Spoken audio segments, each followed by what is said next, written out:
Hello, hello, hello, hello, hello. Hey, everybody. This is San Marcus Poetry Night, and I am your host, Potato Mike. Just so you know, we meet the first Thursday of every month right here at Wake the Dead Coffee House. Such a great venue. Make sure to tip those people out there for all their lovely work that they do. So here are the rules. For those of you that are unfamiliar, what we do is there are 3 rounds. We have a sign-up sheet up here, so you put your name down there. I call you up, you read, everybody loves it, you sit back down. End of the round, we have a little 10-minute break, and then we all do it again for round 2 and then round 3. And then everybody goes home happy and healthy and loving and full of puppies and wishes and stuff like that. Puppies. Yeah. So it's a good experience. So without further ado, we're just gonna jump right into it with Tom and Magic Jack. Everybody give it up, Tom and Magic Jack! Yay!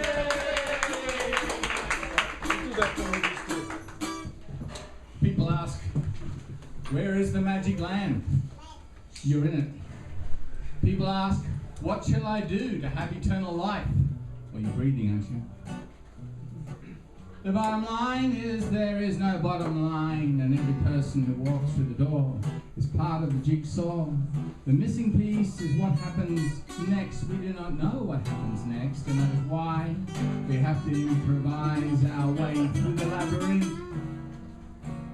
If you thought that this was exercise in perfection, you are sadly mistaken.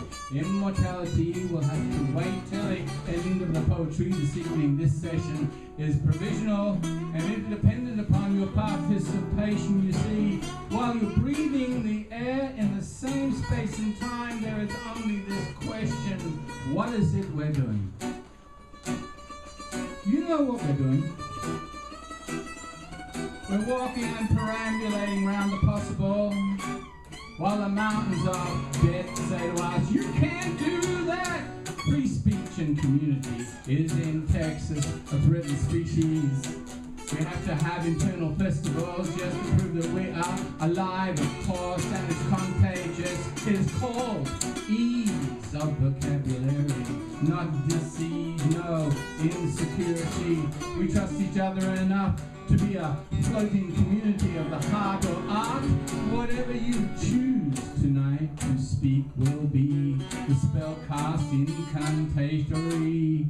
You say there is someone else who will make things perfect. I say no, unless they're in this room, and as soon as you walk through the door, you know, all eyes will go towards you because they think that you're the one who will speak the spell that will break the cobwebs and tell us, no, you're not worthy. You are worthy. No matter what you say, no matter what you do, you know quite well the spell was cast for you, and you're the one casting the spell too. A lot of people say these days you're the wrong size, you're in the wrong place, but what if this is it? What if you are the one? Each one is the one.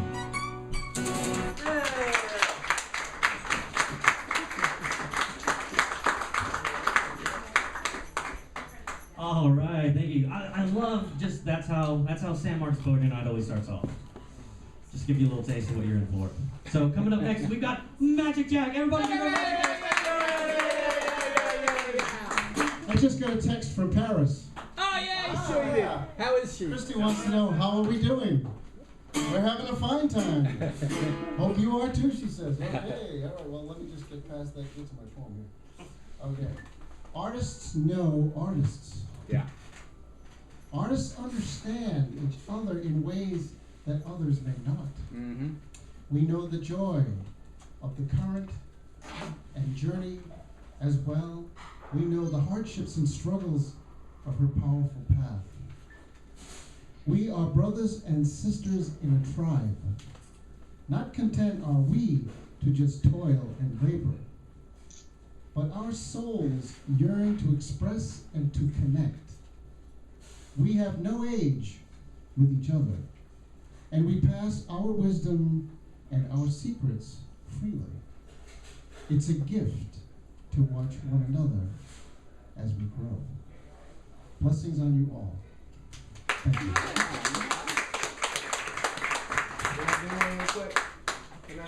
quick. Everybody give it up for Drew! Yay!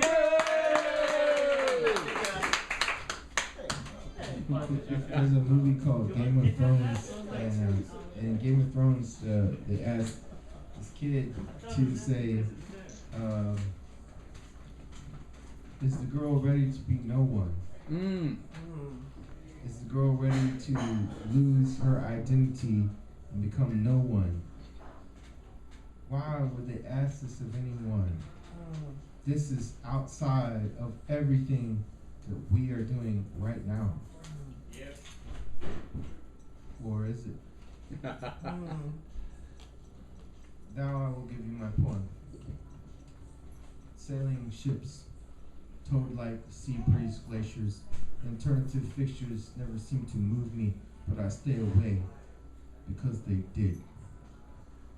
Blowing proportions is alternatively correct in stabilization rooms, yet tourniquets like liquid beetle afternoons take my blood and they spit upon them with bacon grease and swollen lips and black eyes. Eternal black eyes.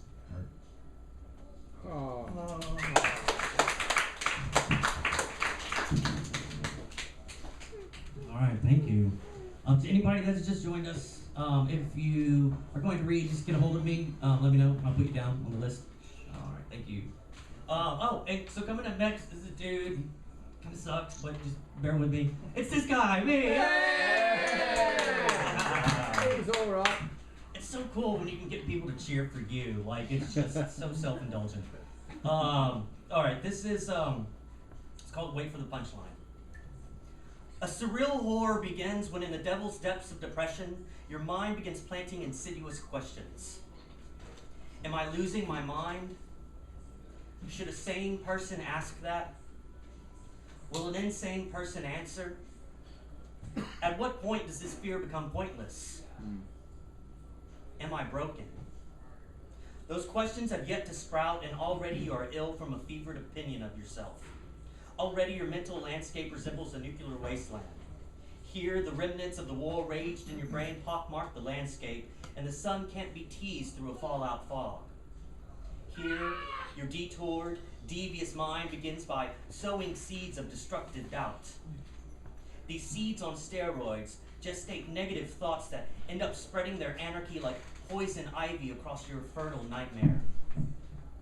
That last question, the "am I broken" question, is arguably the worst, because the tone of the question suggests darker implications. You may ask, "Am I broken?" But what you mean is, how broken am I? Taking mental inventory, you become the bull in a china shop. You're too terrified to commit any serious investigation for the disruption that it may cause. Instead, you opt to sit on your hands and judge the damage from afar. In a state of mind not fit for survey, you imagine every break as a heinous exaggeration. Each crack represents a chasm of dysfunction. If there's any truth to be found in this experience, it will be buried beneath a landslide of doubt. An absurd horror persists when, doggedly treading open water, the life vest offered by many family and friends is to simply stop thinking that way. As if, in this permeating funk of despair, all it takes is the flip of some epistemic switch to see the light of day and part that gray sea. Unavoidable bitterness belches up like heartburn whenever you try to swallow their kind naivety.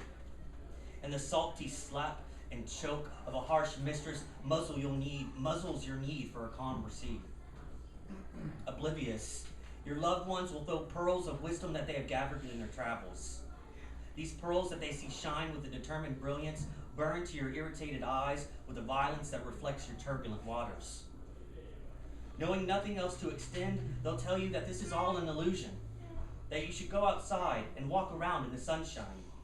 You should go see a comedy with kin. You should visit the shelter and rescue a furry friend. They'll suggest to you all the things that make one happy, thinking as if somehow, somewhere, you've forgotten the way. Yes, this horror may persist, but you will persist longer. And then a comedy will erupt when you wink at the surreal and chuckle at the absurd. remember, this is your movie. There's a comedy to be found in the errors. And redemption is ready for those who see it through to the punchline. Oh, yeah. For those that have just joined us, if you want to read, let me know, and I'll put your name down on the little list right thing here. All right, coming up next we have Anna. Where is Anna? Anna's right there. Everybody give it up for Anna! Yay! Yeah.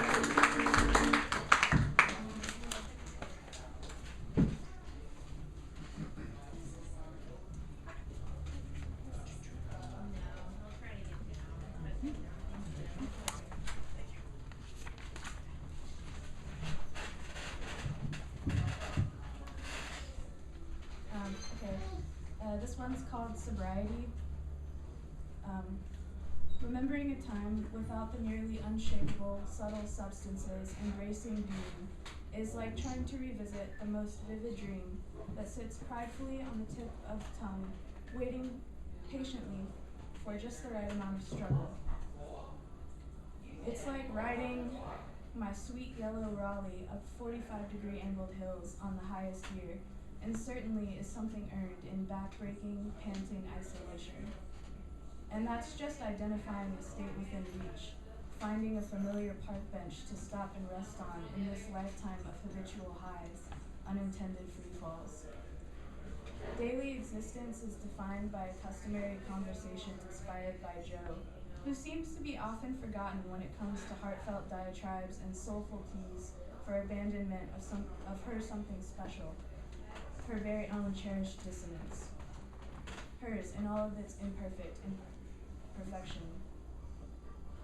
And an arm's reach away from every moment of too muchness and not enoughness smirks red-headed Mary, who makes beautiful ephemeral patterns out of suffocating wisps of heaven, her eyes sharp with experience.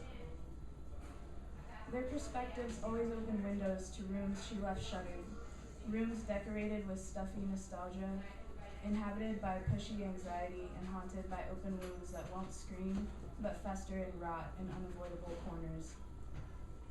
Each ticking talk that finishes lap around the clock is just a not-so-silent reminder of where you will find her, there at the corner of the bar with old-fashioned Basil Hayden, or some chump, depending on the severity of the moment, the lightness of her pockets.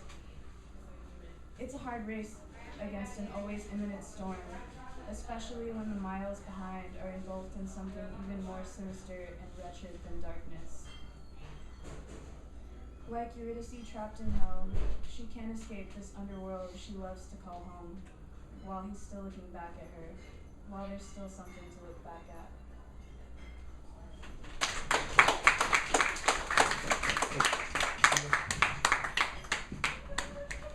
Excellent, thank you. All right, coming up next we have Ernie Lee. Ernie. Everybody give it up for Ernie Lee! Yay!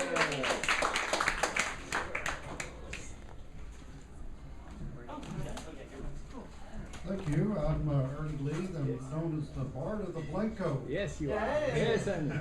And I write a little column for the Hill Country Sun called the Bard of the Blanco. And we come out about every other month or so, and we're always looking for poems. So if you have some stuff that you want to share, maybe we'll get it published in the paper. Give me an email with the poem, and we're certainly glad to take a look at it. Don't pay, but you get the name of it. The little poem I brought for you tonight is called My Resume. I don't know if you've ever tried out for a part theater or not, but this, if you have, this will probably ring a little bell with you.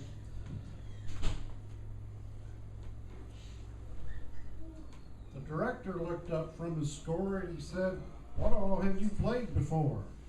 The lights were hot, the stage was bare, I fixed him with an icy stare. Soldier, sailor, scholar, husband, father, singer, writer, quitter, fighter, and rainbow rider. Worker, boss, newly found and completely lost. Good old boy, saintly sinner, practiced hand and rank beginner. teacher, preacher, lovable loser, and overreacher. All these I've played and even more, from coast to coast and shore to shore. And I've never once have I dropped a line or failed to show for a role of mine. The director stood and said at last, tell all the others the role is cast. Whoa, yeah.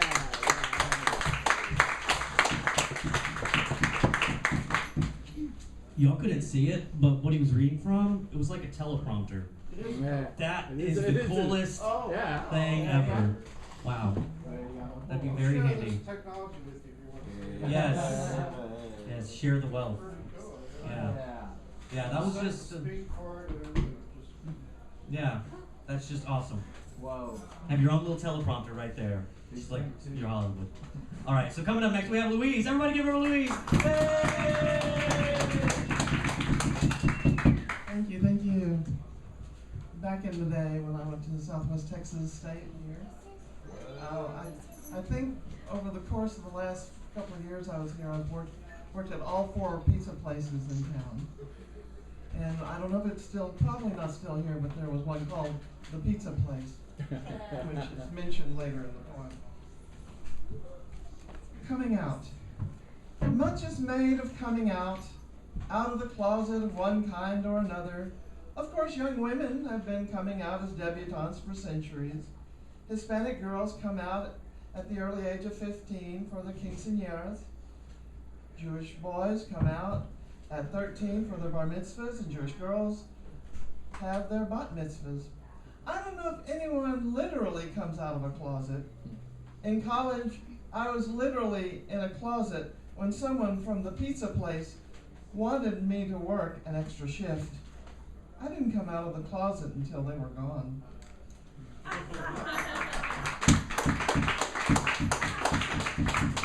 see what you did. All right, thank you. And coming up next, we have Scott. Everybody give it up for Scott. Great Scott! Yay!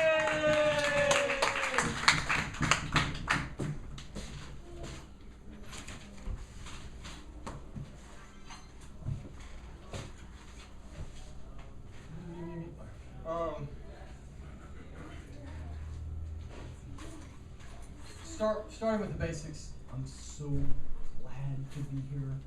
I'm so very, very glad to be here and share this time with you guys. So that's the start. I hope you blossom in all sorts of sunlight and sunshine and rainbows and let beams fly every which way, even if you don't know what the hell you're going to say. In lieu of that, however, I have a poem, and I normally don't read, normally I improv, but this in particular one needs to be read, so may we all do it justice.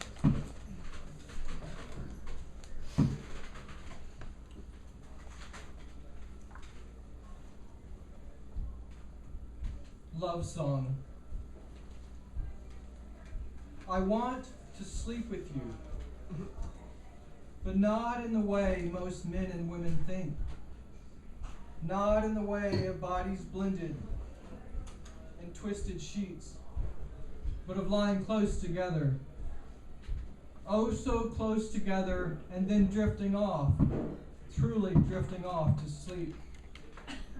Because when I open my eyes in the dark of night, I want to see your shoulder in the pale moonlight. And I want to lean over and smell your hair, lay your face there, lay my face there, inhale deeply, then drift, slip, back off into the deep again. And when the cock crows and the morning comes, my eyes must awaken to the face, your face, smiling at me. Or if you rise first, want my smile to greet your eyes, also amply turned. So if you must get up to make coffee or tend to the roses, come back to bed, and I, for you, will do the same. For when we rise at our ease, let it be arm in arm, and arm in arm, and arm through arm. And I to you, or you to me, or better yet, both of us together, will sing the 3-word poem that takes 6 hours to say. and we will not let any one of them be spoken with more zest nor verve than any of the others. And after each, we will linger there for hours too, embracing each one of them like our child, our children, until they are to us, and as well, we are to them, completely unbridled and totally forgiven. We will hold each one close to our chest as we too, arm through arm, embrace before moving on to the next. If ye be in a hurry and say, I have not time enough for that, then all is still well. All is still well. And I still will consider this time well spent saying what must be said. Yet there be no one to whom that poem would I either like to hear from, nor recite to, nor sing this song. So let it be when next we meet, we lay down fast and low and go where dreamers go. And if in the night either of us is struck by the insight that there is also the fleshy delights, then so be it. To that we will turn our will just as righteously and blend our lives and skins together. In lieu of that, accept this poem or song as not only an act of courage, but one of restless and relentless will. For it is through both of us love speaks, sings, and projects. Were I not to speak and sing as such, my life as emblem of courage and faith would have no meaning, would not have any meaning at all. Let us take the time, let us make the time, let us bind our lives together, even if but for a brief moment or length of time unknown. And go on, go on, go on. I have a poem to tell you, and this song to sing to you. I have the 6-hour, 3-word song to sing through you. The 6-hour, 3-word song sings through you and I, sings through you and I. On the morrow, once all has gone, once all has gone, once all has gone, where dreamers go.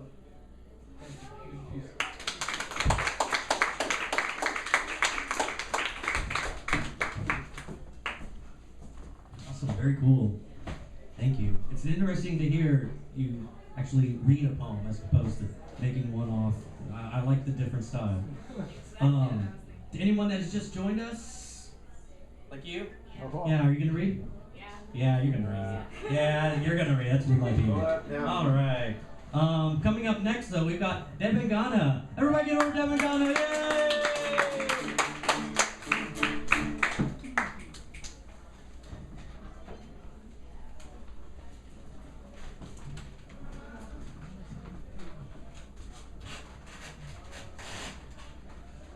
So, like last time, I'm going to read the Bengali first. I know you will not understand the language, but maybe the sound will be interesting for you. জড়ানো উষ্ণতা কয়েক মুহূর্তের পর আলগা হয়েছে হাত আমরা কেউ থামতে পারিনি ওই জড়ানো উষ্ণতায় তবু বলি আজ সমস্ত সন্ধ্যা জড়িয়ে থাকবে দুই হাতে নিশ্চয়ই থাকবো আমরা যদি তুমি চাও ঠিক বুঝেছ আমার ভিতর একটা রাস্তা আছে আর সেই রাস্তায় নেমে এসেছে জমাট বাঁধা মেঘ তুমি হেঁটে গেলে হয়তো বৃষ্টি নামতে পারে আর কাদামাটি হয়ে গেলে তুমি পথ নাও পেতে পারো ফেরার তবু বললে নিশ্চয়ই থাকবো বললে কারণ তোমার মধ্যে একটা ভরা বর্ষার সুর আছে পথ হারানোর সুর সেই সুর আচ্ছন্ন করেছে আমার অস্পষ্ট স্বরকে আমার ছোট শহরে তাই এমন ঘন ঘন বৃষ্টি এবার বেশ নজর করে দেখেছি তোমার দুই হাত টানা টানা আঙুল নিশ্চয়ই জড়িয়ে আছো আমার অনেকখানি নিঃশ্বাস Now the translation of that poem. Embracing warmth. Only a few moments, then our fingers drift away. Loosen the warmth. Embracing, we could not keep. Still I asked, Will your two hands embrace me for the entire evening? Of course, they will, if you want so. You understood right. There is a path inside me. A dense cloud overhangs. It may shed rain if you walk through. And you may not return if the path becomes muddy. Still you said, of course I will. You said so because there is a song, a full monsoon song inside you, a tune of paths lost. And that song washes over my tremulous voice. So it is raining often in my small town this year. I saw patiently your two hands, your long fingers, you embracing me certainly, embracing my deep breath.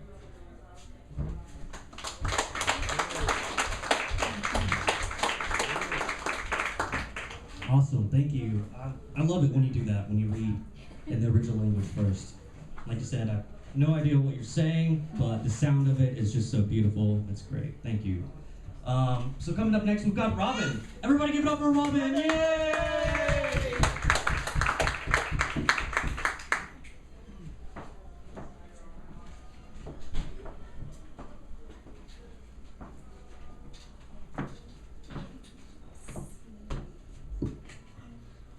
This one is called Return.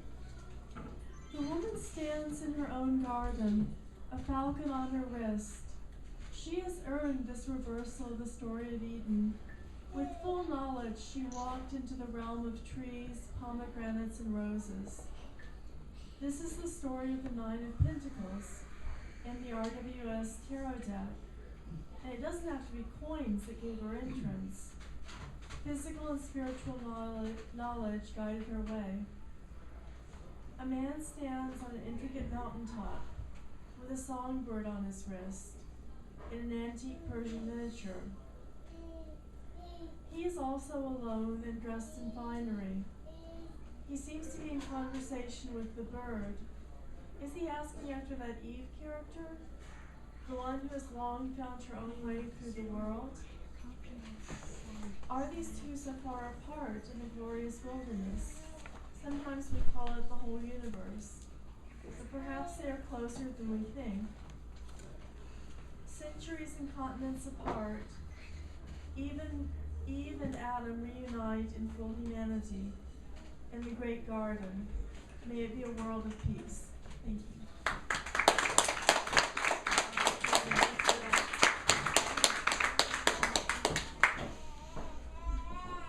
All right, thank you.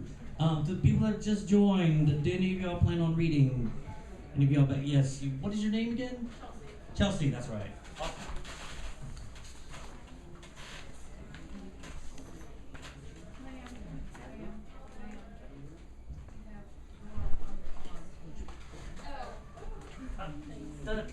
Okay, coming up next, we've got Allie. Everybody give it up for Allie. Yay!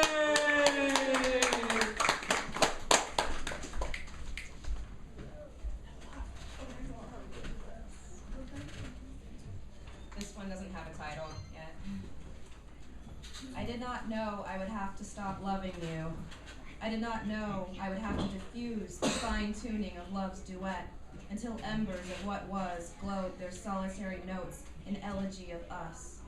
I did not know those coupled portals in which I once saw a chasm of endless you would pale and gray into the intangible unknowns of animosity. I did not know I would look into those portals and see not myself in their glassy and vacant reflections, but a distorted Quasimodo of love. For not even an ember dying is to show for that which once overflowed in my chest for you. Not even the faintest echo of our lost vows to one another can be felt upon my frayed lips. And the wisest of foreseers could not have prepared me for the insurmountable devastation that now crouches in the wake of my being's lost fruition, the same being who had once meant so much to you.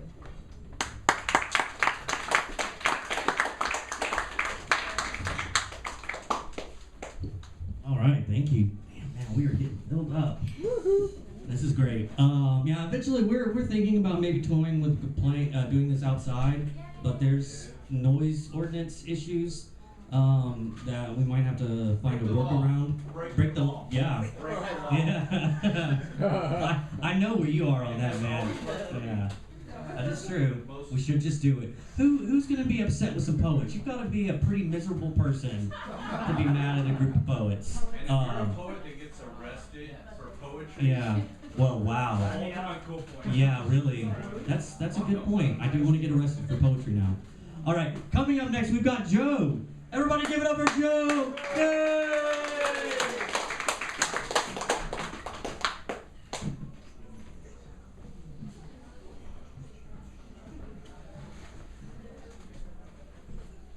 Alright, this one's called Being a Jerk in a Snow Globe. It's about a religious conversation I had with somebody. So, Does thinking about a past event help you better understand it, or does it push you farther away? The event in question for this anecdote happened on a Wednesday last fall in the middle of the semester. Desperately seeking a break in between classes, I ended up in the lounge of the Honors College. Why, you ask? One reason: free coffee. Yeah. Apparently, many other Texas State students had the same idea, since there were no empty seats in which I could sit and enjoy my hot, freshly poured beverage. Fortunately, there was a young freshman girl, whose name I can't remember, who was generous enough to offer me a seat. Sitting across from her, I noticed she was enjoying an article of some sort on her laptop, and looking to start a conversation, I asked her what she was reading, and she replied that she just discovered in her biology class that God didn't exist. She explained that since evolution happens, she explained that since evolution explains how humans came to be, and the 7-day account from the book of Genesis says God didn't use evolution to create humans, that therefore the Bible can't be true. I hesitated to respond to her because when a Christian starts a religious conversation with a non-believer, they're normally seen as somewhere between a Puritan or a Grand Inquisitor. However, I felt compelled to be a jerk. I explained that when I was her age, a poor way to start a sentence, I concede. I also reevaluated my faith and took the same classes that made me question the way I thought. However, my searching and the advice of my professors led me to conclude that the conflict between evolution and Jesus was a false dichotomy. I never abandoned my faith. I recommended a few books that I read that helped me understand the issue, but she wasn't interested. She wasn't malicious or ridiculing, but was enjoying the newfound freedom gained through her escape from a Southern Baptist snow globe. I can't say I blame her. Imagine if a diver, after a lot of hard work, rescued a pearl from the ocean floor, and in the midst of enjoying his treasure, another diver came over and started criticizing it as meh. What an asshole. Religion is a long dive to that ocean floor. Who am I to criticize her direction when she has just begun her journey? I wished her the best of luck and left her to her article. I wanted to tell her someone a little bit further on that same descent and uncomfortable truth. Even though she left God behind, she's still in that Southern Baptist snow globe with all its false dichotomies and uncompromising double standards. Instead of the old man in the sky with a white robe enforcing her parents' decisions, there's now seemingly an intelligent expert telling her she doesn't have a soul. Believers and non-believers can spend their entire lives never breaking the glass. If she ever does, she'll realize that even though she abandoned the religion of her childhood with her parents' prohibitions, God never abandoned her. If they ever meet again like old friends long separated, it will be one of the happiest days of her life. It's for each of us on our descent side if such a reunion ever happens, and if we experience such joy. Until then, if you're considerate enough to bang on the outer glass of my snow globe, I'll be considerate enough to bang on the outer glass of yours.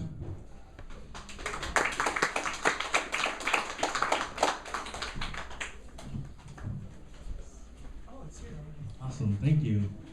My best friend was raised in a Southern Baptist snow globe, and I was been around that a lot, so yeah, I feel for her. So coming up next, we've got William. Everybody give it up for William! Hey!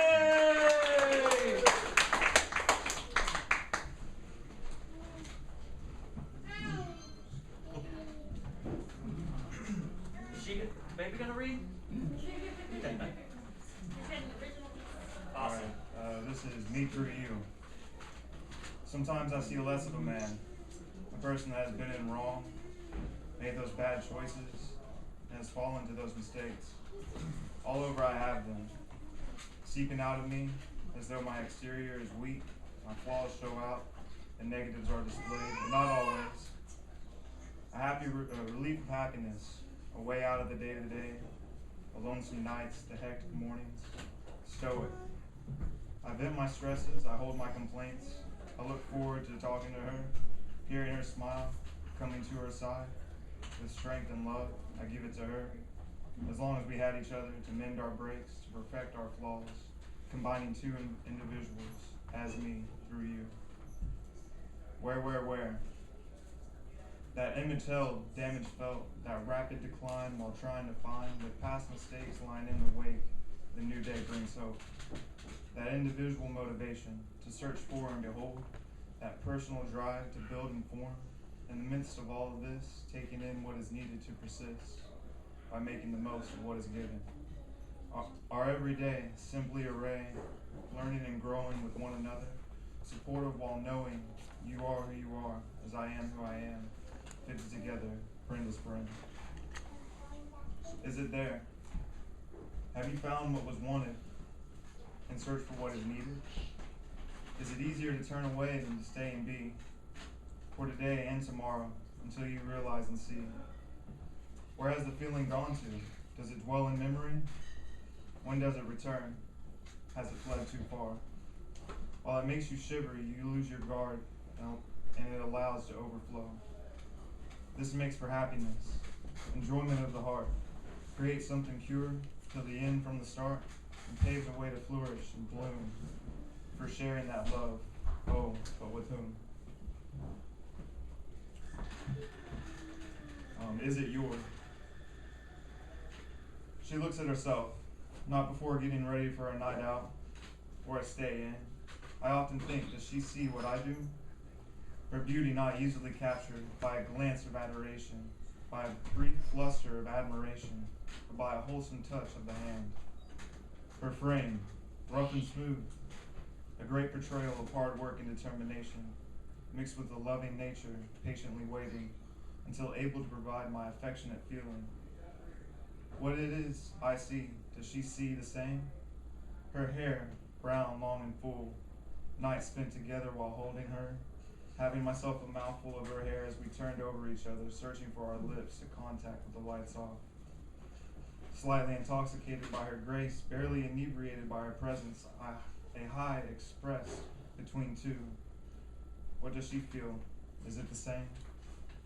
Her cheeks, neither red nor blushing, yet smiling to the great night. To rent a movie or make a dinner, the important part is we do it together with care. Her eyes, soft and elegant, beautiful and serene, I cannot help but be filled with the happiness. To share a perception of love with her, is she real? As she finishes looking, I hear her small feet come down the stairs. She told me once she was in ballet, and I have this image of her each step playing a note along to a piano, her movement precise. The excitement standing up, I search for her, and in doing so, the stairs go away, her image passes by. Still, I am waiting to see what she sees. Thank you.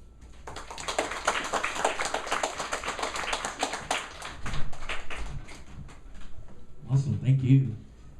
To anyone that has just joined us, if you plan on reading and you're gonna read, all right, cool. Good deal. You got me, Michael? I got you. Yeah.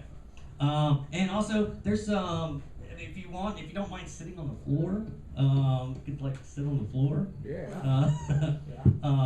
But other than that, yeah, I'm sorry. It's getting pretty cramped in here, but I appreciate it. So coming up next, we've got a good friend of mine. He's got an open mic in my hometown of Victoria, Texas, and also a literary magazine called Nowhere Poetry and Flash Fiction. He's a great guy. Give it up for PW.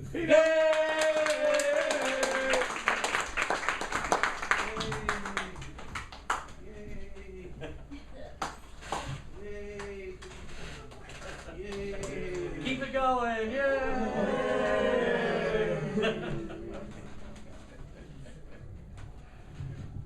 Thanks for that, Mike. It's cool to be back here. Sam, Marcus, Tom, Jack, Mike, how's it going? guys been doing? Staying dry? Yeah, now. For the most part? Yeah. Especially after seeing you, we are good. I was thinking about you. 2 weeks ago, I was in New Orleans, and I was down there behind Cafe Du Monde, hanging out with the train jumpers and the hobos, and we killed a fifth of Jim Beam, and I jumped into the river just because, hey, you never pass up a chance. Never. It's as close as I'm probably ever going to get to the Ganges. That's a lie. I do plan on going to India at some point in the next few years. But I was thinking about you. I was thinking about a lot of people during this flood. And some of you may have heard this. I used to do a lot of disaster relief work. Hurricane Isaac, Hattiesburg tornado, Superstorm Sandy in New York City. And at one point I just stopped. I'm not the best friend of the law enforcement and emergency management officials where I live down in Victoria County because they're fucking crooked. Period. And I don't let them off on that, but it was made plain to me last weekend that my assistance was not needed, even though I have more experience than most people that are elected down there in disaster response. So fuck it, I went to Colorado and bought a bunch of dope. And this is called The Last Time That the World Ended. It's one of my most anthologized pieces. South Texas College published this. Our Lady of the Lake published it. Some folks out on the West Coast did too. It's called The Last Time That the World Ended. The last time that the world ended, I was there. We rushed in like angels. They let me be an angel the last time that the world ended. It was the worst storm, the strongest twister, the biggest fire, the most noble war, and we tried to pull innocence from the twisted rubble. We brought people off of roofs. There were army rations and Red Cross cots and visits from presidents and governors. We searched house to house, removing fallen trees from post-storm streets, spray-painted X's on front doors of each home as it was cleared. No expense was spared the last time that the world ended. New Orleans, Texas, New York City, Alabama, Mississippi, New Orleans again. Disaster becomes only a word after too long. And grief always looks the same from the air when every storm is the worst storm. How many times have I rebuilt my life? How much destroyed or left behind by forces of nature, by acts of God, by mindlessness and happenstance? Where were the legions of angels then? So this time, I will not run into the disaster. The stars do not call for me personally anymore, for they have been told to be wary of my weariness. I am no longer on the roster of superheroes, now that my own disasters have been shared. I will not look into the loss-filled eyes this time. I will not know the stench of human decay in sun-drenched suburbs. There will be no reassurances, no comforting, no glorious, godless faith in man. How close is too close to stand? The next time the world decides to end. Thank you very much, man. It's PW.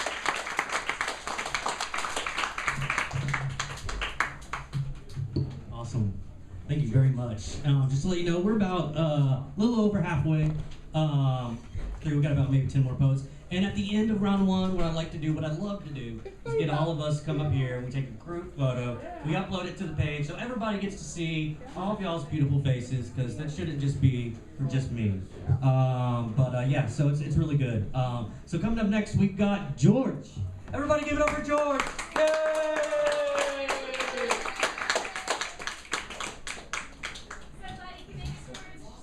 You can make it.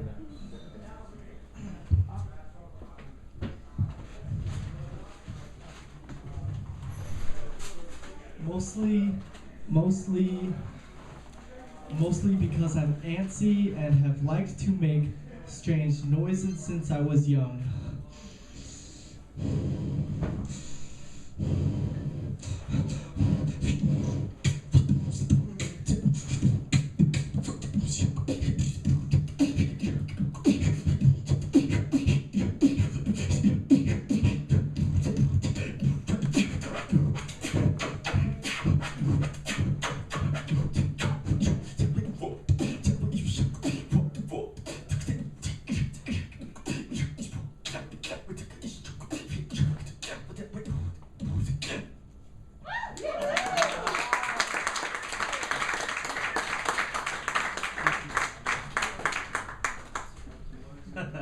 I love that. All right, coming up next, we've got Nick. Where's Nick? Where's Nick? Do I see him? No, not that one. Nick Man. Other Nick. No, you never want to call someone the other name. That's just. Yeah. Is he coming? Awesome. There.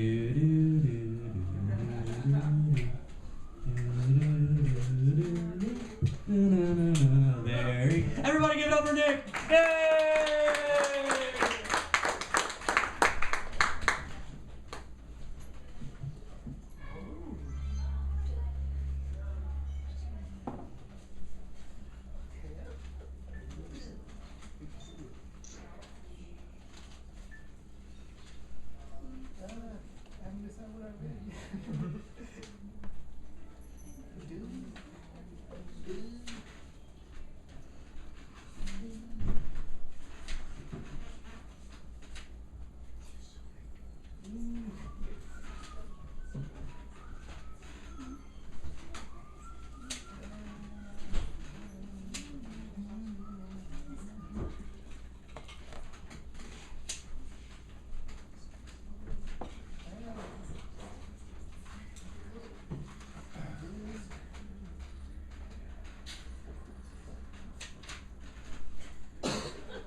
I think I found something.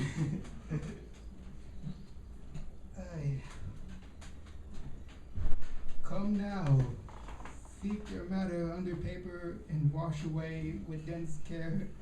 At the nation shore will childish discovery will lead us to temptation.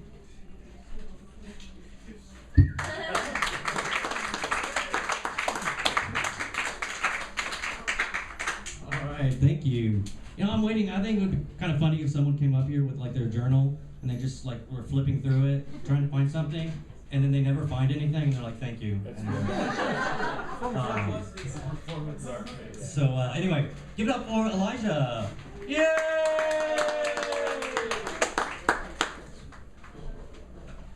Probably about to do the same thing on my phone. Hold on.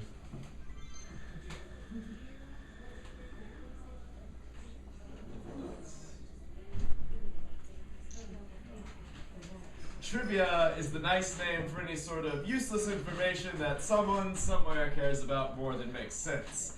Facts grasped at like straws when you're trying to think about something besides death.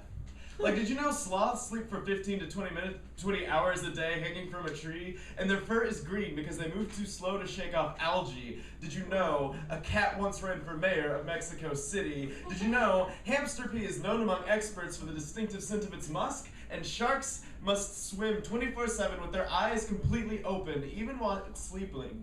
If they stop moving, their gills stop breathing. Did you know that sperm whales can hold their breaths for up to 90 minutes? Animal facts make easy targets. Outdated state laws do too. Like, did you know in Kentucky it's illegal to carry ice cream in your back pocket? I guess you need a license to carry your dairy concealed. Did you know in Alaska it's illegal to push a moose from a moving plane? It really sucks for my cousin's business giving skydiving lessons to ungulates. Did you know in Texas you can't sell your eyeballs? And did you know in Texas it's illegal to shoot a buffalo from the second story of a building? And did you know in Texas it's illegal to milk another man's cow? And did you know in Texas you can't own any more than 6 dildos?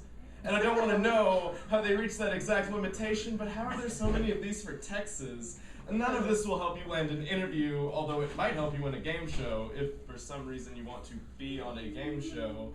Trivia is the things you know that don't make a difference. Like, did you know he loved him? Did you know he knows which follicles stick out the wrong way in his lover's bearded face better than his straight brother knows the date of his third wife's birthday? Did you know that in 8th grade she locked herself in the girls' bathroom and pounded the skin off her knuckles against the side of the stall, but the heart-shaped stain covering hate-motivated graffiti etched into the wall mocks her for having a crush on a girl? 4 years later, as she buttons up her tux getting ready for prom, mom and dad are screaming that it's just a phase. 4 years after that, she's picking out a new tux for a wedding that will never happen. She outgrew her old clothing but couldn't outgrow that trivial little truth. This is who she is. Animal facts. Did you know ducks reproduce almost exclusively by rape? Did you know most species of birds that partner for life cheat on their nest mates? Did you know dolphins and bonobos and human beings are the only 3 species in the entire kingdom that fuck for fun? Only the last one does it for love. Did you know there are documented cases of homosexuality in deer, rats, horses, swans, dolphins, chimpanzees, domesticated sheep, penguins, bison? Did you know buffalo, buffalo, buffalo, buffalo, buffalo, buffalo, buffalo is a proper sentence in the English language, but somehow that's his husband is too complicated for some people to manage? Elephants, giraffes, lions, and the Japanese macaque, as well as about 500 other species of animals. So you tell me what's natural. 200 years ago, wives were property. To this day, you can buy a bride and have her shipped like furniture from another country. Texas. In Texas, roughly 1/3 of marriages end before the 10th anniversary. In Texas, there are 13,148 orphaned or abandoned children waiting for a home. Outdated state law prevents gay couples from adopting them. Texas is responsible for the invention of the microchip but can't pull its legislature out of 1956. It doesn't matter what makes sense or what doesn't when the people in charge of making these decisions are hung on their own biases. Anything else is just trivia.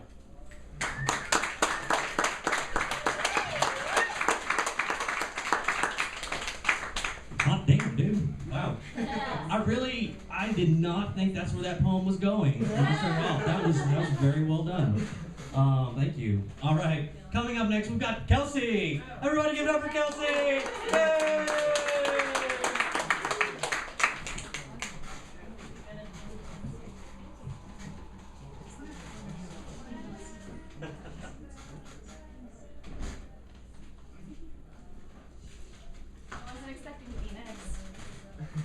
That's how I always do it. You're changing around all over the place. Whoever asked to be first is the last. I don't have a title for this one yet.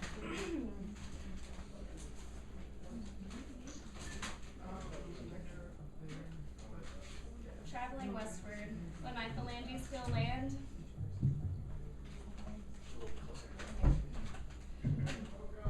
Traveling westward, when my phalanges feel land, these 15 hours will equal one day, chasing the sun to tomorrow without seeing night. I am in flight.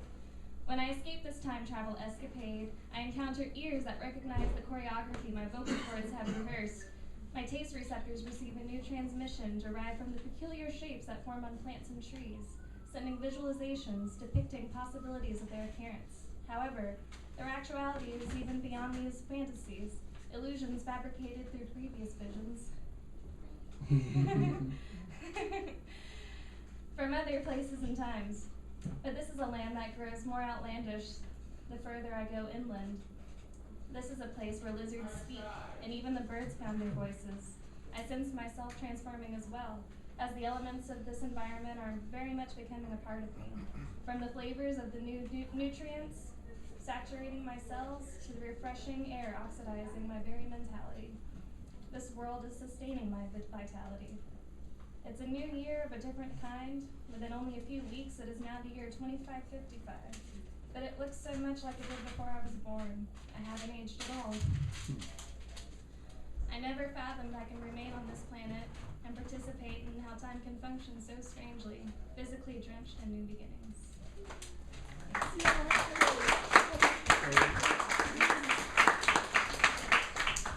All right, thank you.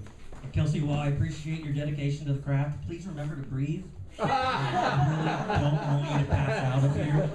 I'm getting a little bit better at it. Yeah, that's good. That's a good skill that you want to master. All right, coming up next, I'm possibly going to say this name wrong. Vasilina Yeah. Right there she is. Yay! Hello everyone. I'm Russian, yes indeed. Vasilina is the name and Orlov is the second name, not to be confused. I have been living in Austin for the last 4 years, checking how many years I lived there. This is my first time of reading in San Marcos, and I'm absolutely delighted. Thank you very much. I love what is going on here. This poem is called Shoes. After the warm summer rain, under the looming threat of its repetition, we were out with you from the library and onto the city cemetery. The granite columns, what a treat for an eye of a trespasser, the names of those who lay there vaguely familiar. A generation of merchants and then of fighters who envisioned some different future for the land of Texas. Probably slavery apologists too, buried side by side with their opponents. A writer whose only fame is that of a benefactor for the clusters and clusters of writers receiving his generous stipend. It is unlikely those lucky bastards ever read a line of his works. And so on and so forth. Across the path, there is a field of uniformly similar gravestones for soldiers who died on duty. You have to be a distinguished citizen to end up on a cemetery like that, as its lawful, lifeless inhabitant. We would not be so distinguished with you. This is understood by you and me. Not that it matters much, or at least matters as much as this after rain disheveled grackle sitting on the edge of a memorial stone. My shoes manufactured out of a pseudo-velvet fabric are wet and cold.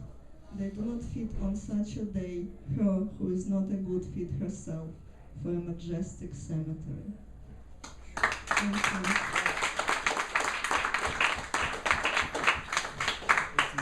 you.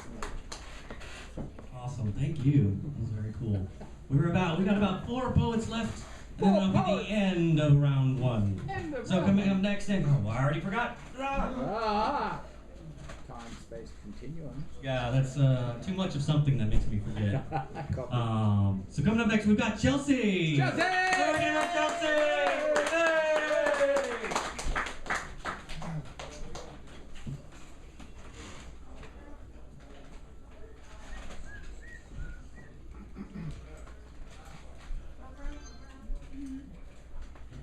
So I've been watching Skins a lot lately. If you don't know what that is, it's basically like European angst to the severest extent. And angst is kind of what I get off on. So, yay. Cool. So, perfume trails, iron nails, all comes out with the spin of a tail. How tall of a tail? Of a tail, and where do you go? How much does it go to be bailed? Shelter from the hail, all the wind stormy and the whales. Dude, you fail.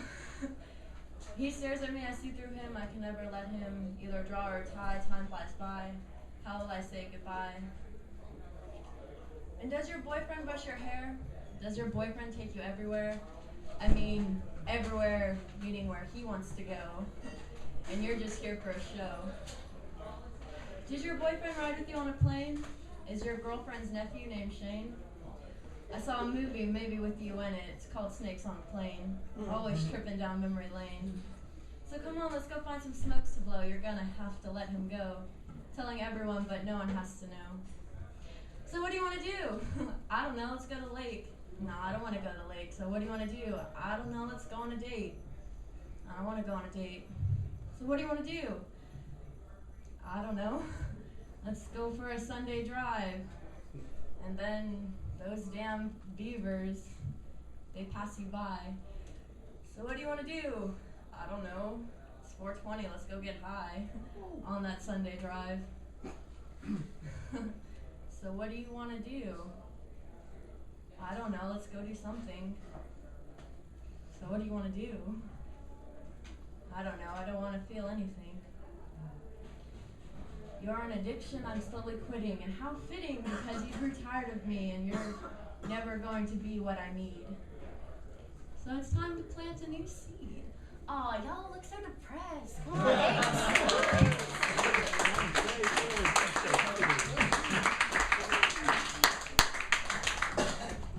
All right, thank you.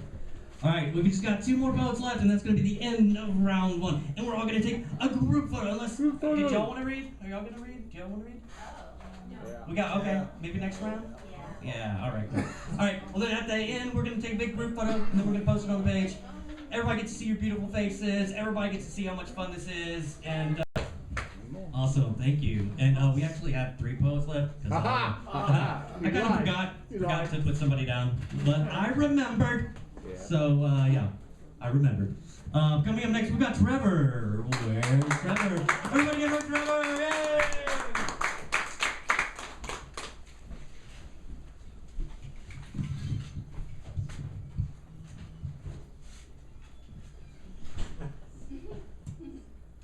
Alright. Yeah, this is a rewrite of something I've already performed. So, here we go. Sometimes chimneys are the best way to breathe in the cold when caves fight back and swallow you whole. I'll be lip sealing this sear-thick atelectasis and unreeling festive feelings because I'm dealing with reckless slips.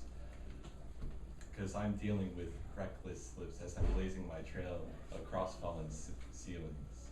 I'm guessing this call of the wall is all that's holding me back and this chin-ascending rock-chesting crawl. But I tear down to be sun-dropped filled at the bottom of overgrown hills and downtrodden by piping heat. And on that jungle floor with nothing more, I was finally free. Because dances are for streets, and stances are for kings. And my royal duels are dosed with no sideways glances. My loyal deals are paid with close-handed. Chances are I'm taking chances when hornets can thorn me 23 or more times, and I go on ignoring the check engine light.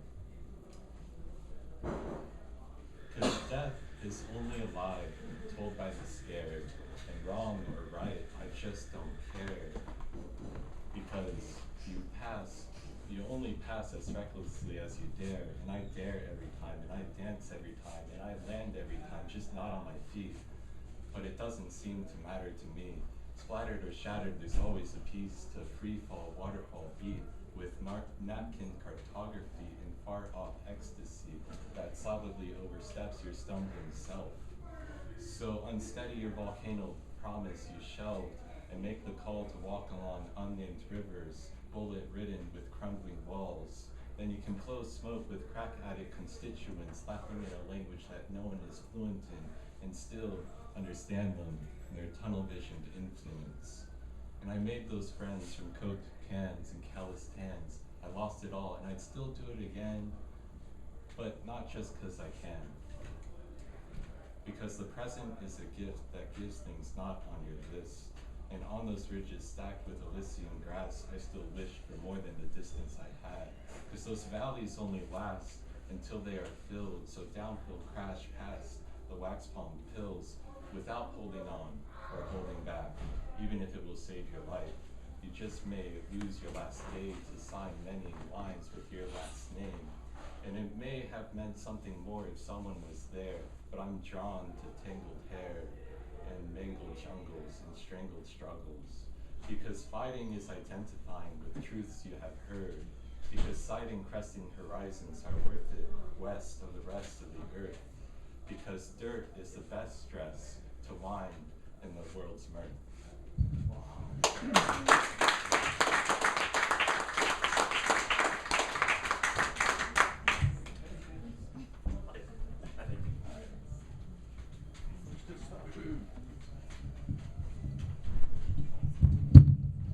All right, thank you very much. All right, coming up next, we've got Jamie. Everyone give it up for Jamie, yay!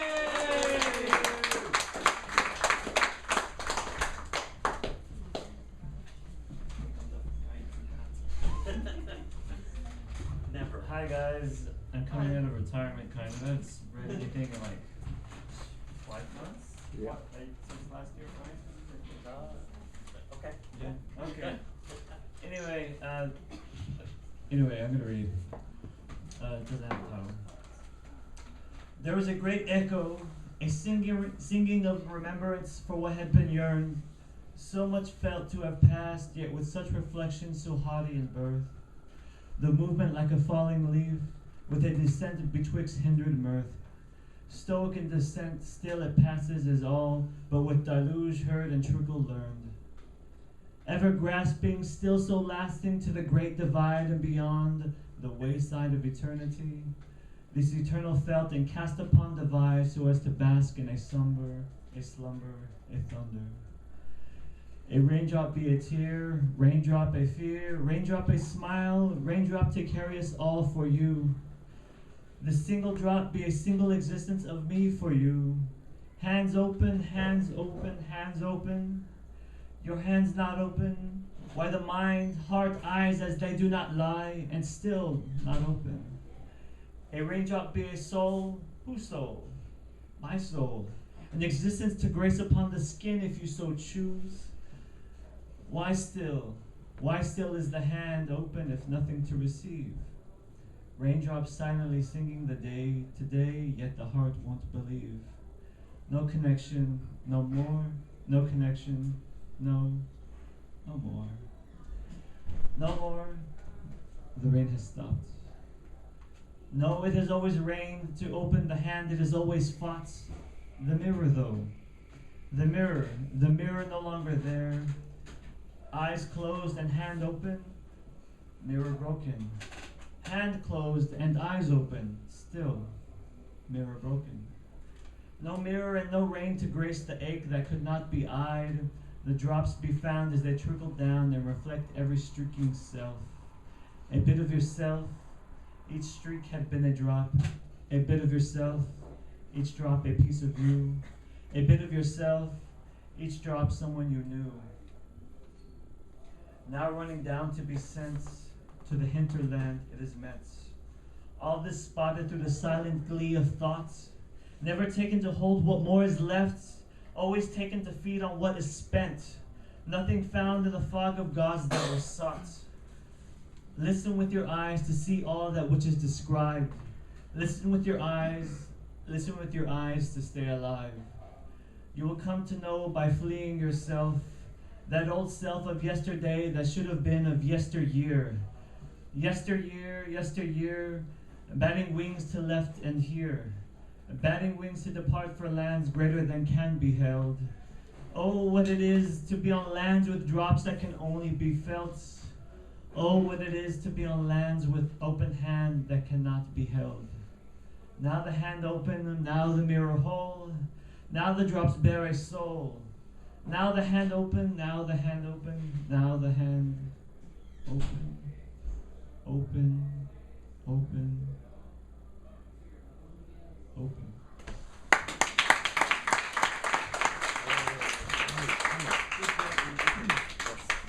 All right, thank you. All right, we're going to have our last poet for round one, and then, nope. Do you mind if I join? Yes, no, go ahead. Come on up. What's your name? I'm Sydney. Sydney?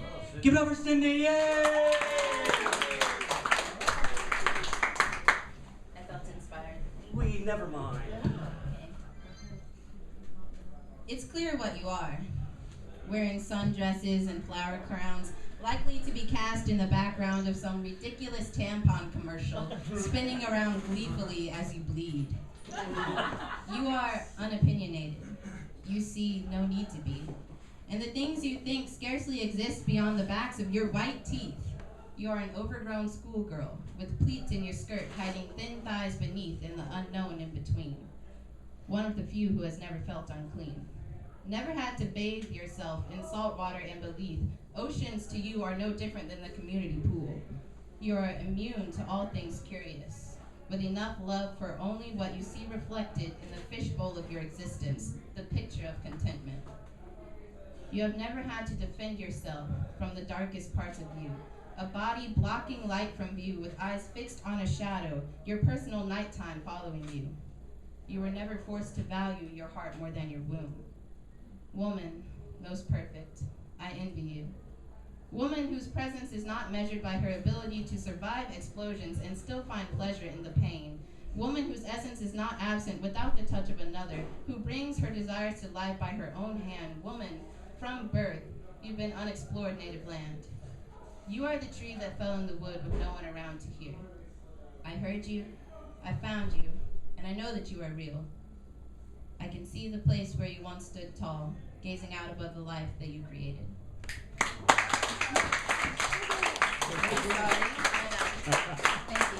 Awesome, thank you. I am glad that you felt inspired. So, all right, coming up, we've got the last poet, and at the end, after he's done, I'd like for all of us, as many of us as we can, to come forward and take a group photo. It's going to be great. It's going to be fantastic. You're going to tell everybody about it. So, with that being said, give it for Nicholas. Yay!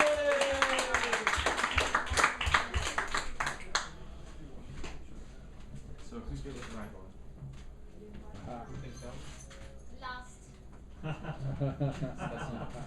So quick. Lost. The first shall be lost. Okay, everyone. Hi. How's everyone doing tonight?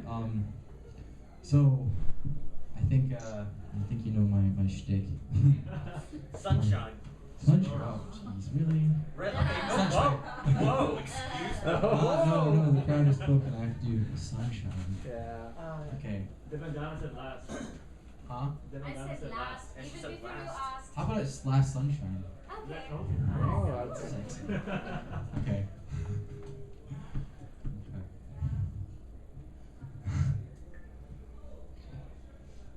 The last sunshine I felt on the dirt as I walked up to your door, and then I touched the cold concrete of your house, and it spoke to me through the chills that the air conditioner had kept frozen.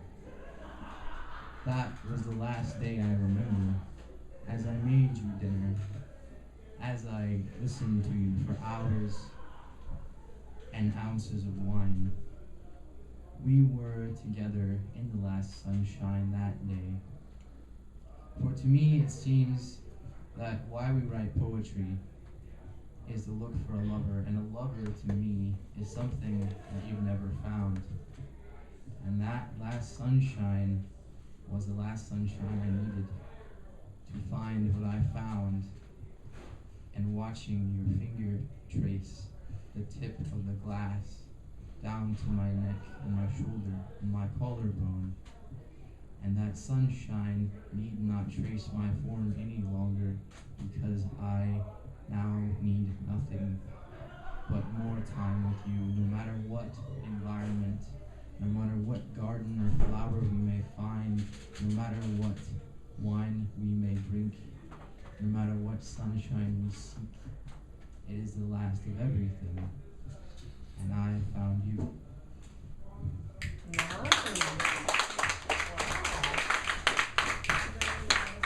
All right, thank you, everybody. And that is the end of round one. Yay! All right, so we're all going to take a big group photo. It's going to be super awesome. And then round two will start about 9 o'clock. All right, thank you. Everybody come get a thing to or something. All right, everybody. Yeah. It's that time. It's round two time. Yay! Yeah. All right. So we're getting started. It's round two. So kind of get all settled in and settle down and settle in and settle down. Yeah, all that good stuff. Okay, so without further ado, we've got Tom and Magic Jack. Everybody get Tom.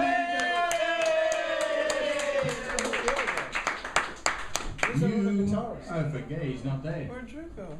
He's not there.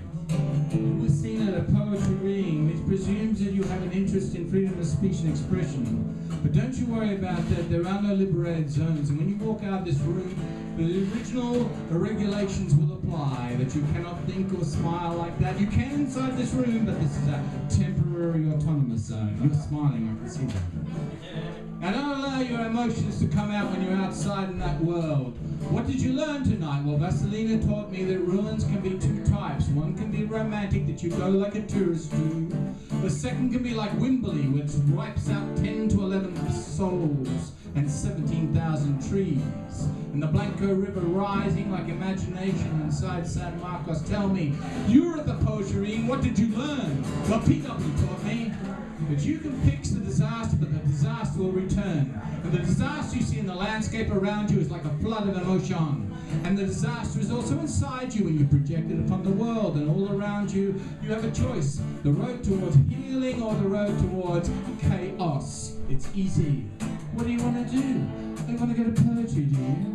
You want to project an idea that the world is made of harmony when you walk outside that room, you know quite well. They ain't gonna listen to you, so you better do it here tonight.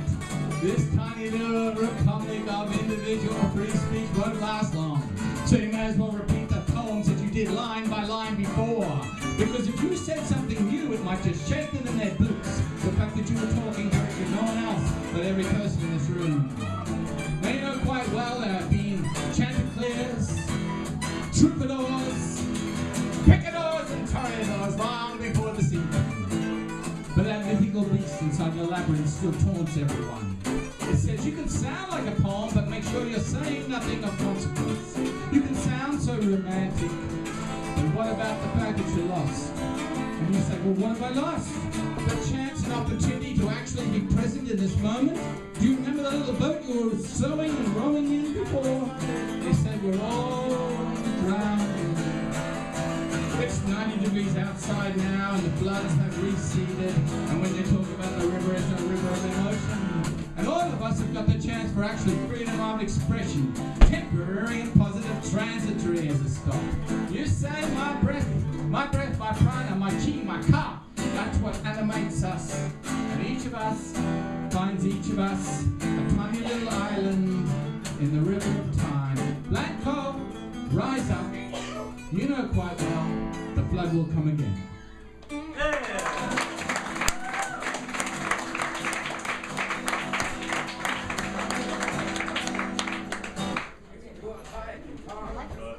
All right, everybody, that was Tom. That was Tom, my Tom. friends. That was Tom. That was Tom. That was Tom. Tom is company. All right. Coming up next, we got this guy right here. His name's Magic Jack. Yeah. Magic Jack. Magic Jack. Oh. Yeah, I'm going to try something different tonight. Oh, yeah! Something very different. We're not supposed to be doing like music segments here. No. But we can do music behind poetry. That is correct. correct. Yes, indeed. We're allowed to do that. Sure. So what I'm going to do is I'm going to do my music and say my poetry. Oh, wow! How different is that? I'm going to try to do that anyway. So we'll see how this works out. It's an experiment.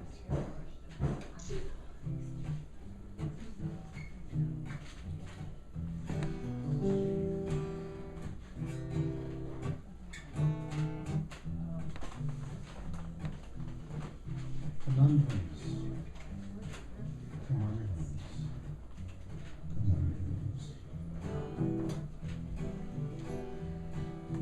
Endless conundrum. War fends off enemies and intruders. War offers opportunities for booty. To the victor goes the spoil. Weapons, they cost treasure. Corporations are enriched. But people need jobs. And there's the conundrum.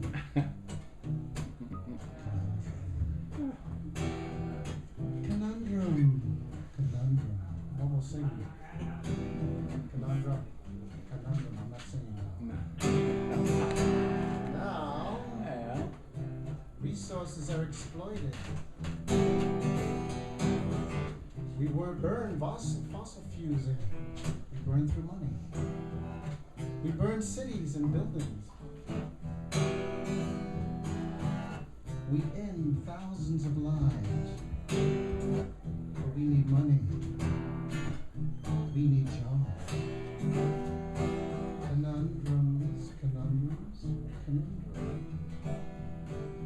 worry. We worry about trees. And we worry and we worry and we worry about McNuggets. Let the warmongers charge wars on credit cards. And meanwhile, the sun shines. And energy comes down free from the sky. And the winds blow free. And windmills are turning briskly. But children are going without food. And there's hunger overseas, but even in our own school. And the rich have more wealth than all the kings in history.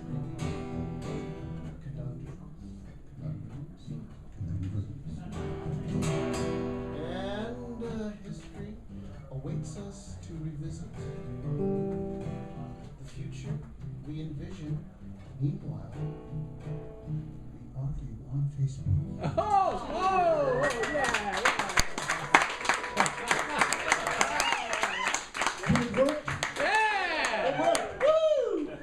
I'm Magic Jack ATX, only because he calls me that. Because he is. I actually have a real name. No, you don't. Thank you very much. Yay!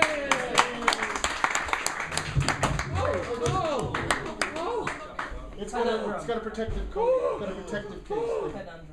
Oh, that's something you never want to see. It's a broken conundrum.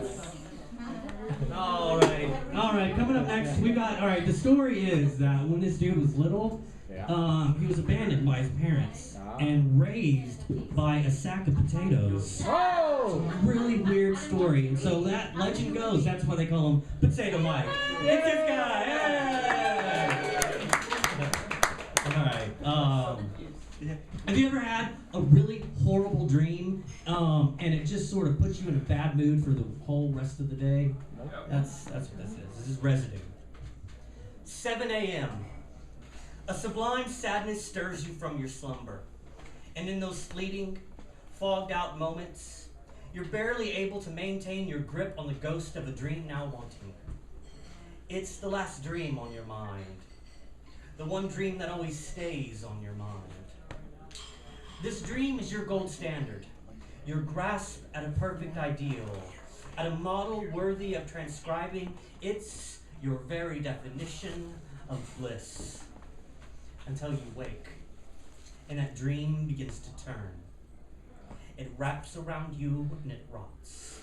It seeps into you, into your blood, and it poisons your heart. The specifics of the dream fade, and emotions will flood in to make up for the loss, leaving a residue to stain your day with the unshakable weight of naught. You forget that the dream happened, and as the day trudges on, everything seen and felt remains tinted by its grayed out lens. The luster that comes from a life spent wisely is lost. It might as well be forgotten. Only a dull existence remains, the one sparked into creation by a dream that can no longer be recalled. Work seems meaningless. Visits with family and friends, pointless. Because within the wells of your dreaming, upon the moment of your waking, a bad seed was planted in your soil. Your entire day plays out like this. And even though you cannot track the coordinates of the cause, you're still able to take solace in some familiarity, however brutal it may be. Because you've been down this road before, and you will be down it again. Because you dare to dream the fool's dream, the one of obtaining perfection only found in the dreams that sour upon waking. Thank you.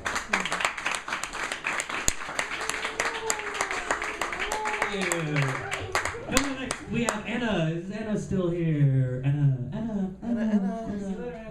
Hi, Anna. Oh, it was nice knowing you. You're fun. Then who's next? It is Ernie Lee. Everybody give it up for Ernie. It is amazing now.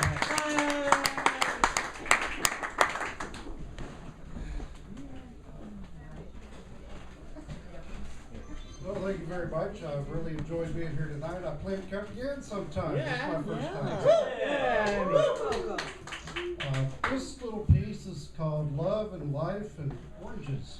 Okay. I had a prop, but I ate it. So I'm going to have to call upon you to use your brilliant creative imagination. And when I get to the orange piece part, not piece, the orange part, imagine a big, plump, juicy, delicious orange. If you will. Come and sit with me a little while, and for the price of just one smile, I'll tell you all I ever knew of love and life and all things true. You see this orange? Mm-hmm. See it? Yeah. It has no rind. Bitter and pungent is its rind, but the juice inside is heavenly sweet, and so is all the pulpy meat. But if you let it sit too long, well then it gets brown spots on its skin. It sort of slumps and gets out around, falls off the tree and onto the ground. But pluck it while it's ripe and sweet, and treasure each one as a special treat. Hold it tight, not too loose, squeeze out every drop of juice. Suck it hard until it's dried and eat all the fleshy fruit inside. Then throw the dry, bitter husk away and save the seeds for another day. What's that? Love and life? Oh yes. I don't know much about those things, I guess. I only have one thing to say, my dear. The more you listen, the more you hear. Oh, yeah.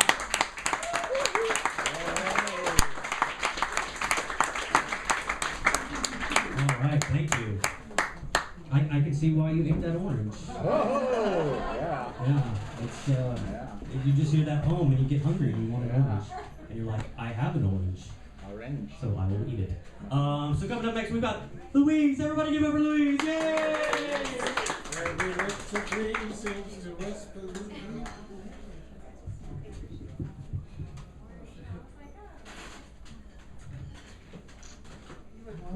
Whoa. Don't tread upon another's heel so fast they follow. Your sisters drown, Laertes. There's a willow or a slanted brook that shows his hoar leaves in the glassy stream.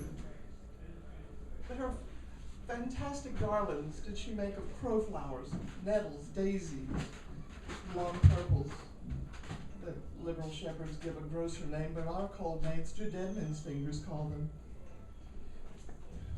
There, on the pendant boughs, her coronet weeds, clamoring to hang, an envious sliver broke. But down her weedy trophies and herself fell into the weeping brook. Her clothes spread wide, and mermaid-like a while they bore her up, which time she chanted snatches of old tunes, as one incapable of her own distress, or like some creature native and endued unto that element. But long it could not be, till that her garments, heavy with her drink, pulled the poor wretch from her melodious lay to muddy death, drowned.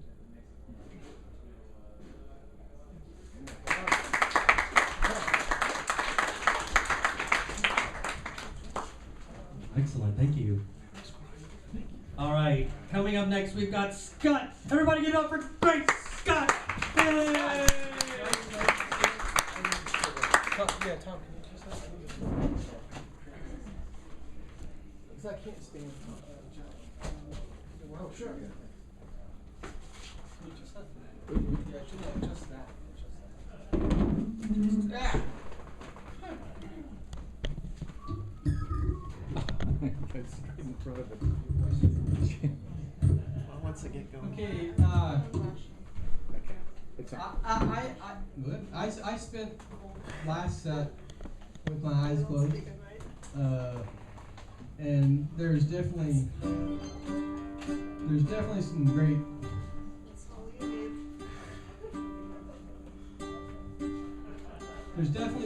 beauty to be derived from letting the river of poets' voices flow over you.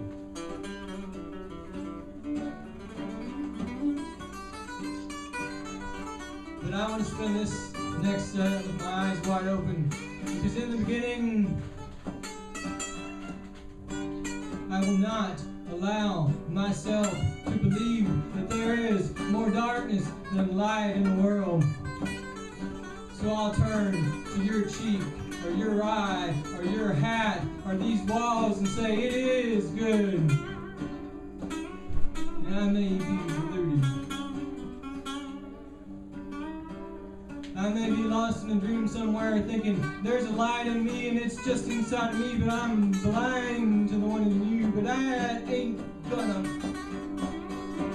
And tonight, I tell you, tonight I'm gonna wander around with my eyes wide open. Let them spark, let them shine, because something is inside you that's just as blind to me, and I'm not gonna let that happen.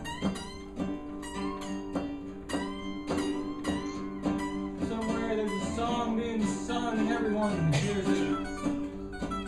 Somewhere there's a tune that says we are one. No matter who wants to slice it and dice it and hack it up into this voice or that poem or that line or that rhythm or that tune, it is one sweet, amazingly graceful sound. Suns come up and suns go down. But which one do you want to live in? Which one do you want to say, yes, every face I see is my brother, is my kin. Every daughter is my sister, and everyone is my friend. Because I could be blind, and I could go deaf, and I could go dumb. But right now, I'm not going to let that happen. And maybe there's something inside me. Maybe there's something cold and rigid that lost its place on the fingerboard, but that's okay too, because somewhere it does mean something that you're with me. It means something that makes me so deaf to the voice inside myself. It makes me hear nothing but the other ones. And the rain comes down. And the rain comes down. Days after, people put smiles on their faces again and turn what could have been disastrous into humor. Because somewhere there are feet stomping. Somewhere there's a sound of a barn door opening and all the animals are running out.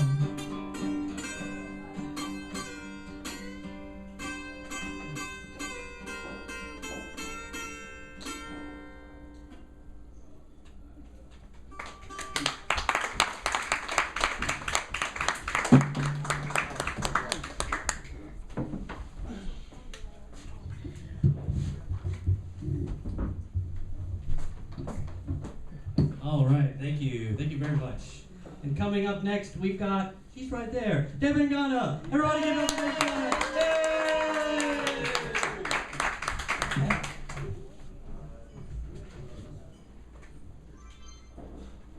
So after the poetry night, I always think about the words, whatever I get from all of you. And this is basically my thought after a poetry night. One who stayed after poetry night. I was touching the grass softly, as if it is a soft embracing shawl, finding the exact spot to lie down, so all the stars can see us.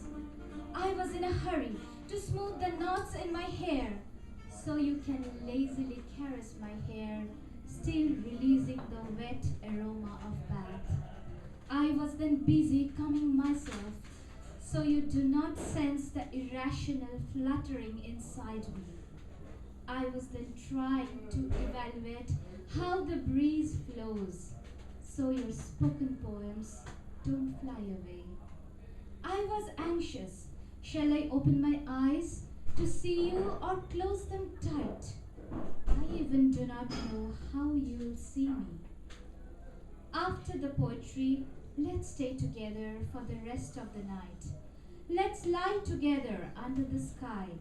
Sometimes we will embrace each other. Sometime create a large space in between. Let's play with the words. Some words are beautiful. Some are very true. Some words bring tears, some laughter aloud. There is a beautiful fragrance of our warmth, a color too. I recognized that recently. The entire sky will sprinkle on us if we lie down together. We too will scatter all over. You'll see. I was busy, preparing elaborately for spending the rest of the night tenderly. I didn't know when you lay down beside me. I never anticipated when you touched my forehead, my lips. Was I asleep?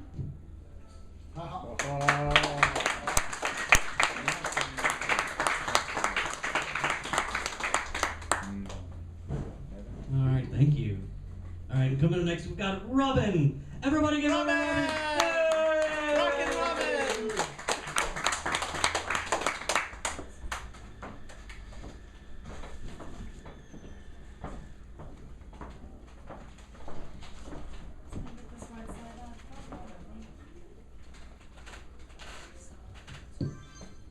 Harriet's group is a workshop that meets every Wednesday from 1 to 3 p.m. in Austin at Strange Brew. It's named after my cat because she's really poetic and I go home and tell her everyone's secrets. But I wrote this poem and the one I'll read in the third round in Harriet's group. Heart. Inside my porcelain heart is a skull with an unknown name in it. Unknown is the name of God, unknown is tomorrow, but someday I will cast the unknown into my life. My heart has pink roses outside, but thorns within. I've always been breakable, but roses live well on coffee grounds too. Inside my heart is someone or something I have yet to meet, though familiar to me as thin air.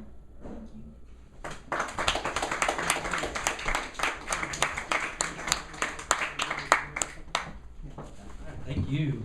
Coming up next, is Allie? Is Allie? There she is. Everybody give her Allie. Yay!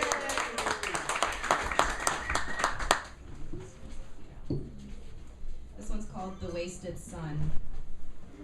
My mind is caged in the skull of you, you who claimed I was the sun that glittered before your outstretched eyes and nourished you in golden kisses of light. Perhaps you looked too long. Perhaps it pained you to be in the halo that was me. That is what I must think when I remember how you stumbled away as if I had only been blinding you. And even when you made a rainstorm out of me, even when I waned into a pool of extinguishing tears, I was not enough to water your fringed roots. I was not enough to save the apocalypse that was you. And it became certain to me that you were never a flower, and I do not know to what creature I had wasted my fiery hours. Woo.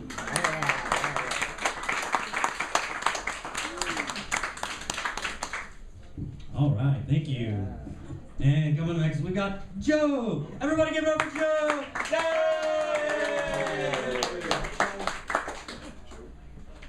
Yo, Joe. Yo. Nobody asked me where I'm going with that gun in my hand.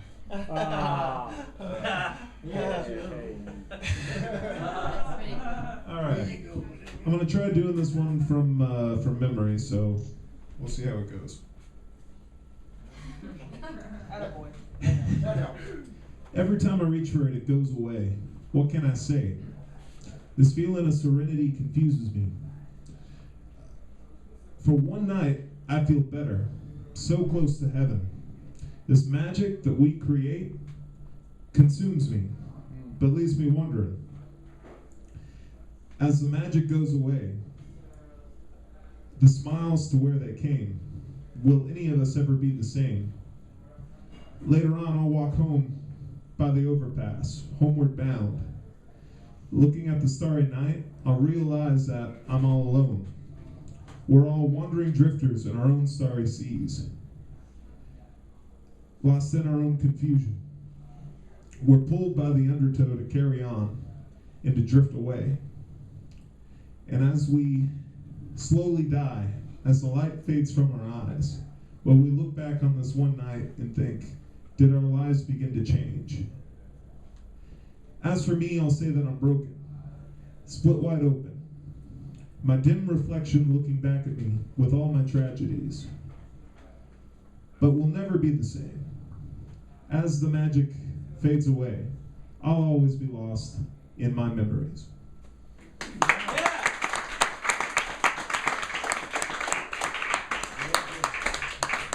All right, thank you. All right, coming up next, we've got William. Yes, William. Everybody give it up for William. Yay! William.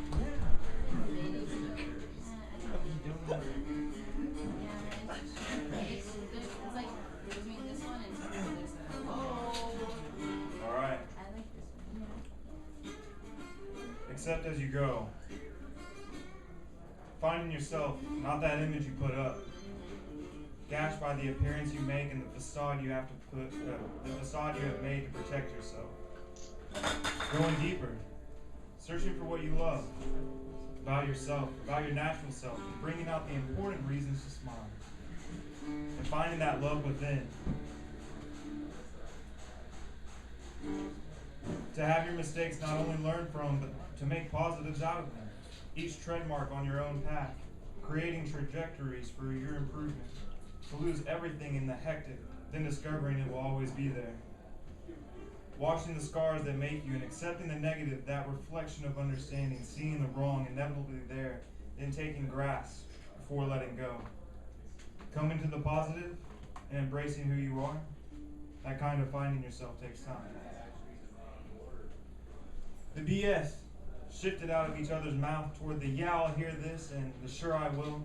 The blistering facade of those that are fake, that portray that simple act of caring, but otherwise don't give one. Hear without listening, smile without noting. Don't accept you for you, but demand you be bound by your mistakes, but rather limit you to your past. And to those, give them a wave of enjoyment, a glance of acceptance, and a nod of understanding. That no matter what I try to do to improve, that their opinion is concrete. And it will not see the person because they have built one. And the person I will be becoming this each day, not the bad I give away.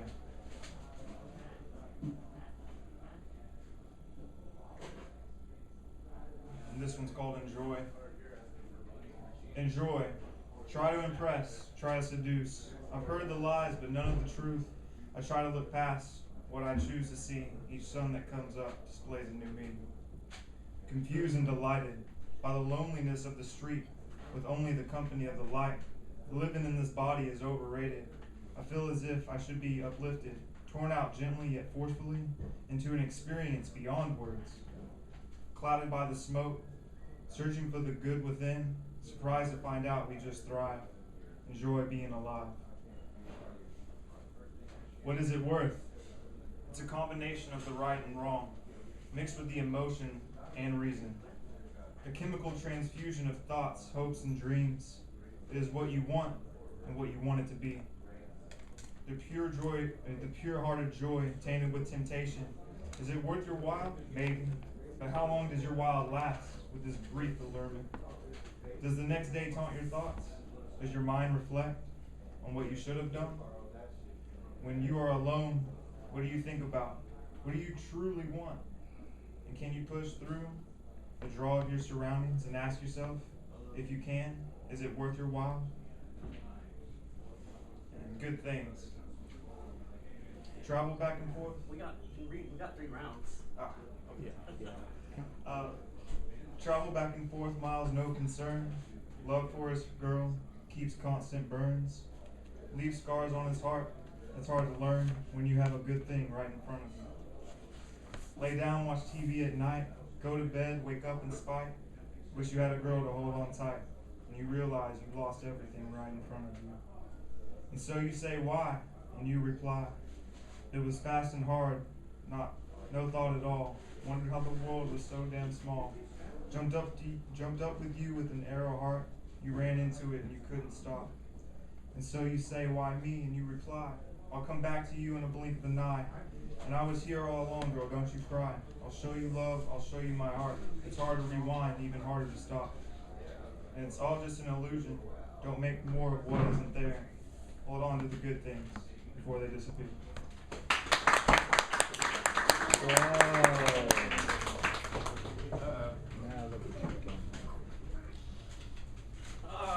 Thank you. We had a little error there. And just quick, we try and do like one poem per round, unless you have like a really short poem, and then you can kind of like shove these little short ones together. But yeah. So coming up next, we've got PW. Everybody, give it up for PW.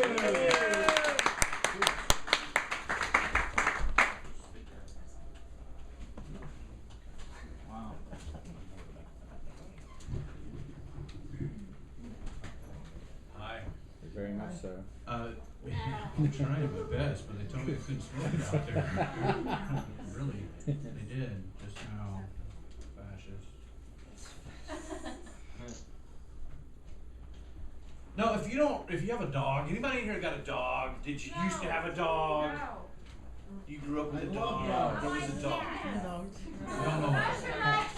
I have some cats too. That's all right then. Yeah, that's all right. A bunch of cats. I caught a major case of cats this spring. Yeah. Cats rule. That's the problem. That's not a problem. It's a solution. So anyway, the other day I decided, what the fuck? Let's go to Colorado with a bunch of beef. So I put the dog in the truck and we drove. And you know, I don't have kids, childless by choice, been doing it for 40 years, haven't fucked up yet. But I have the whole dog, and some of you that follow me on Facebook know Chesty gets his props, but I had never written a poem for my dog. And if you don't, you go to hell. Right. So I did. Of steering wheels and bulldogs. This can be found on deadsnakes.com. They just published it today, actually. He lays on the passenger side floorboard and the sun rises, staining the rear window glass of the Ford F-150, just somewhere outside of Raton, heading north and west. Gary Snyder, bulldog eyes, look up, and I ask him, teasing out loud, where are we, buddy? Where are we, boy?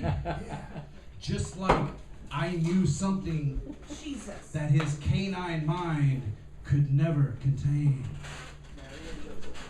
Yet, from somewhere so far off and so far away that even words won't do, and life and love hold no form, comes his mystical, sensible, hobo zen answer. Together. Together is where we are. Just drive, motherfucker. Right on,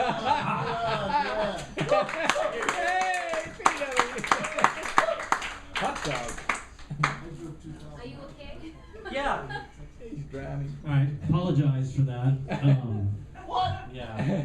Not for you. I'm just spilling beer all over the place. Luckily, my journal, like I spilled so much beer all over it that I think it's just absorbed it now. If you've got a moleskin that doesn't have alcohol in it, you don't have a moleskin. So, yeah. Yeah, this is the list now. Oh. I'm gonna have to change it up a little bit, but we actually filled it up to light. We've got George. George is coming up next. George, get over George.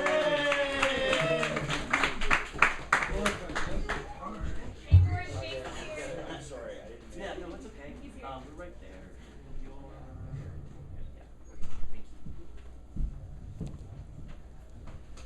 All right, hoping we got a.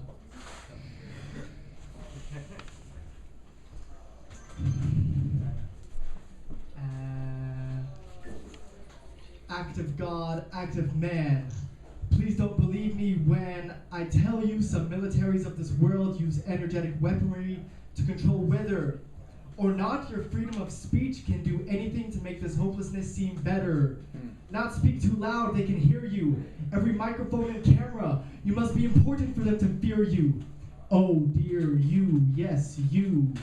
All of us, blackmailed, chemtrailed, militarization of skies and police is about much more than young black males getting played divide and conquer.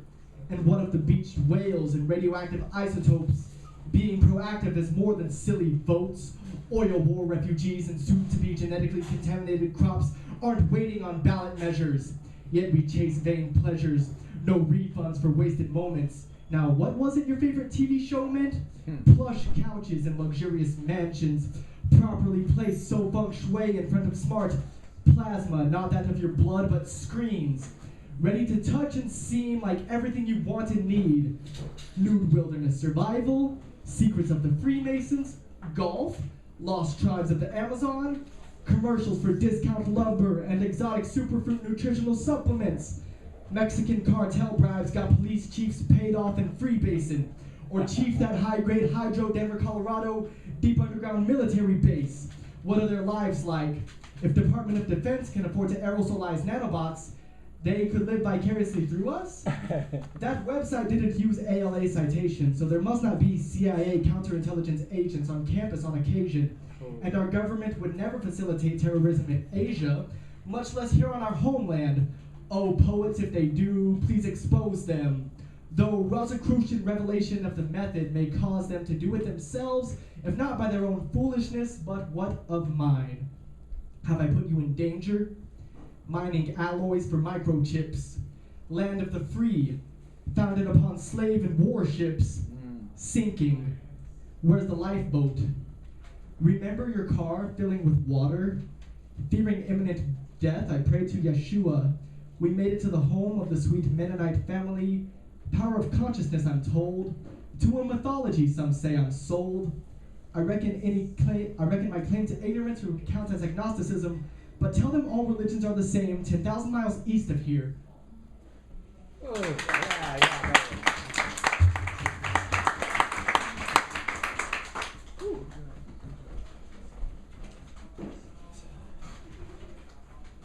All right. Coming up next, we have Nick. I don't know if he's gonna read again. Nick. The nuts of right Nick. there. He's coming. Nick gone. Is he coming? Okay. Well, we can just go to the next person. Yeah. And it's Elijah. Everybody, give it up for Elijah! Hey! No, wrong Nick.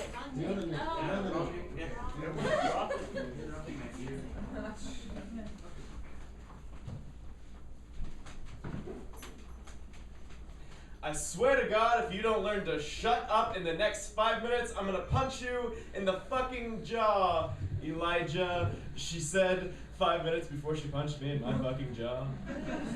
And 5 minutes and 11 seconds before I decided I was in love with her. I guess I hesitated. See, waiting was never really my style. My bruised face swelled roses violets, and your cheeks flushed fire trucks. I didn't fall for you so much as I was knocked down, but I was just a peg too far up anyway.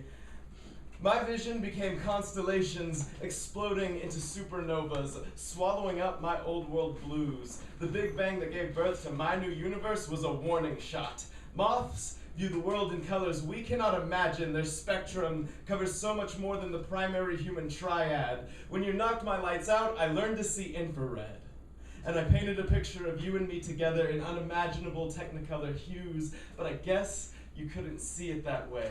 The rain plays jazz standards on metal weather vanes outside my windows, and I'm improvising fills in the gaps between the wind blast punch out of my chest, and that's the best damn solo I've ever heard. Mark my words, this is the title fight. We are moss-free stones rolling like knuckle bones. I'm taking my fate in my hands, clenching these dice in my fists till the faces numbered bullet holes dig trickles of blood from my palms, wrapping them in white tape like flags of surrender shredded to ribbons, like peace signs come undone. This is worth fighting for. I'm not coming out any less than the champion or any more than a puddle of black eyes. Hearts left out to dry, harden into body casts, but the rain is playing a victory march. And I'm tapping out of time with a psychic's bent spoon against rusted metal prison bars. My suicide king heart is just barely tucked up my sleeve like a face card in a game of poker. I have every intention of winning, whether the odds are in my favor or not. And every tooth knocked loose from my skull and spit gory onto the mat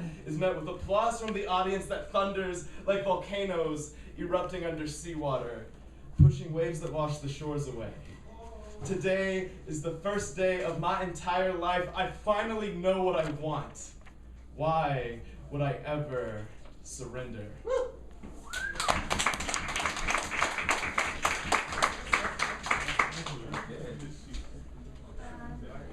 Awesome, thank you. You know what? I'm gonna get, hopefully, like, I don't get pulled over tonight because, like, all that just reeks of booze now. And really, I'm gonna be like, officer, I swear it's my journal. I'm not, it's not me. Yeah, I've heard that one before. Drunken poetry, everybody. Just don't pull over. Yeah, I've seen that works out really good. Pull it out either. Fight the man, Mike. I think the only time I've ever seen that work is in Fear and Loathing in Las Vegas. Yeah. Well, would you sleep with Gary Busey? Because I totally would. Okay. Well, then there you go. There's your answer, everybody. All right, coming up next, we got, did she just leave? Kelsey? Kelsey? I don't have anything else. Aww. Next time, bring more. Coming up next, we have Vaselina. Everybody get over Vaselina. Yay! Thank you guys, I'm enjoying it. I'm sure my beer has nothing to do with that. Well, this poem is called Chocolate Ice Cream. As is known by all who put some efforts in the investigation of the secret mechanics of different things in the universe, chocolate ice cream has a very special place in the nomenclature of ice creams. There is no way you could substitute it with caramel, pistachio, vanilla, strawberry, or any other ice cream, leading you astray from the true fest of dropping the chocolate blobs on your white t-shirt, sand-colored trousers, and summer sandals. In other words, from fulfillment of the ice cream's primal purpose in this part of the world, as to why ice cream exists in the first place. To be sure, blackberry, banana, lemon, or pecan ice cream would not yield nearly that satisfying results, speaking in terms of thoughtfully making your bare hands spotted and freckled with chocolate, or spreading the thick, sticky sweetness across your face, and the thorough coloring of your tongue, teeth, mouth, or, if you are diligent enough, cheeks and chin as well, with jubilant brown. Mint, pineapple, watermelon, peach, and such are not exactly what is required, not when you are a 6-year-old who has long been waiting to turn 6.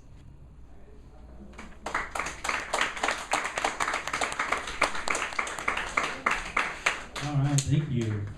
And now everybody goes and gets some chocolate ice cream. Coming up next, we've got Chelsea. Yeah! Everybody get over Chelsea. Yay!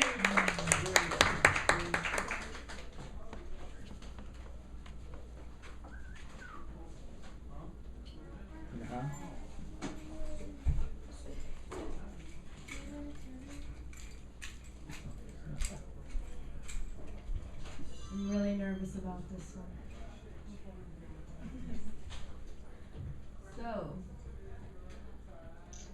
writer's block.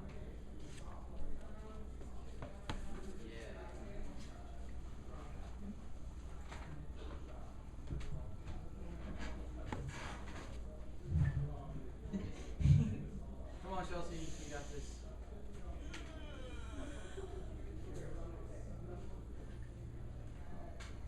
I feel like writer's block is just like everything that wants to come out of your mouth and it all just kind of goes out. Yeah. That's it. Okay, alright. But, by the way, if any one of y'all would like to share your words, I'm actually with a friend of mine. We're actually hosting an immersive camping festival. It's the last week in June, and it's the first and third weekends in July. And if you want to share some of your words, you could get in for free. Alright, bye.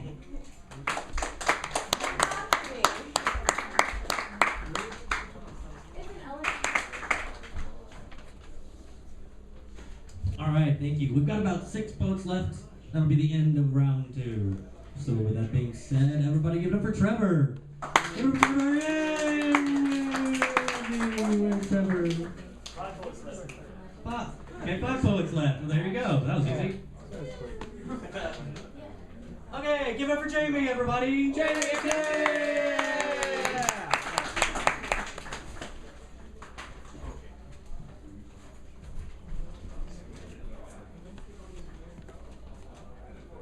I actually think I stopped writing because I lost a journal and this was in it, so I tried to go off and this kind of got wrong. Anyway, in the house of the sky there be a garden like the sea, a garden rolling, a garden giving, a garden growing, a garden with the fragrances of love. These scents abound all throughout, and its perfumes enwind and take away all those who open themselves.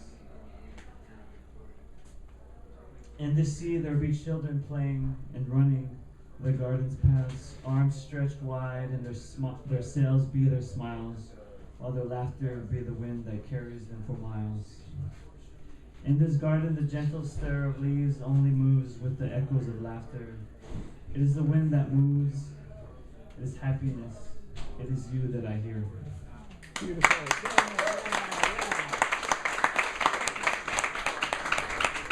Awesome, thank you. Read last time. Do you have another one for us? All right, everybody give it up for Cindy. Yay!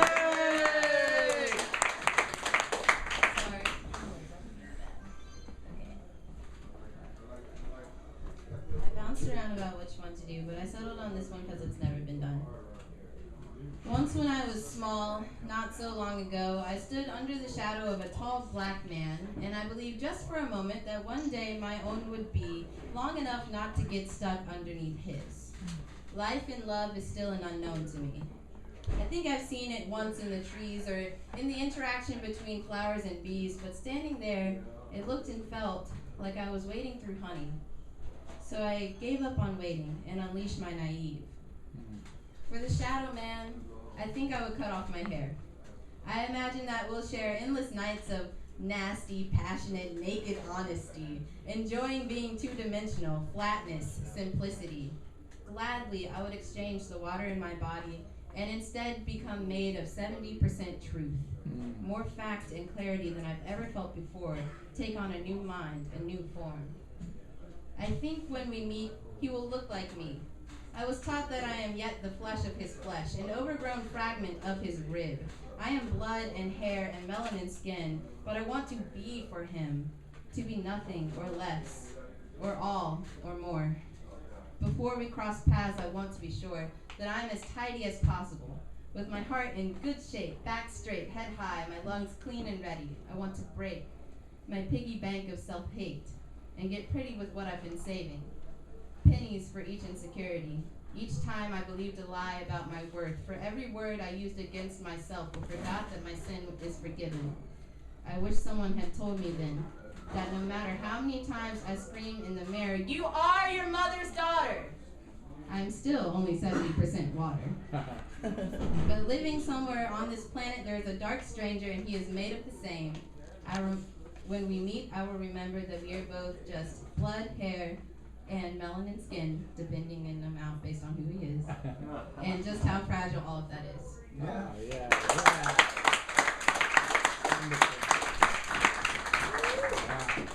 All right. Hey, Yaya, are you gonna do anything? I don't think so. Oh, shucks. Next time. All right, we just got a few more left. Coming up next, we got Jeremy. Everybody give her Jeremy. Yay! Hi, everybody. Hey, Jeremy. Hi. I'm gonna put my sunglasses on because I get kind of nervous and I close my eyes. I got two. First one's short, so it's called. Oh yeah, here. Can you videotape this? The second one on my fingers, please. That'd be awesome. Well, let me get it for you. I'm sorry. I should have prepared. I'm a little nervous. I don't know if y'all can tell. I hope I'm being nervous. Yeah, I don't think I'm nervous anymore. I appreciate that. You in the back, you're awesome. Don't even think about it. Second one. All right, let's do it. First one's called a nooner. Okay, it's a little dirty, but I hope we got some. So, I need me a redhead that listens to Zed's Dead and gives me the best head when she's rocking her bed head. Takes care of my morning wood, starts making my morning good with no warning, and I'm horny as horny could be. But I'm a guy, that's how I should be. A light-skinned motherfucker, redwood tree where his would be. I'll tell her a toy story she wanna act giddy giddy. She'll see infinity and beyond when she gets on top of my woody. Yeah. Oh, looky, I like that. Said, girl, I'll be right back. She asked me where I'm headed. I'm having a light snack. I told her to lie back and put her on a nice track. Licked it off of that silver platter. Her back gave a light crack. Said, baby, you like that? Don't worry, don't fight back. I'm gonna finish this appetizer and then I'm gonna slide that right into where it belongs. We're hearing a different song. My key's all up in that ignition. Vroom, vroom. Let's get it on. Bang. All right. Cool.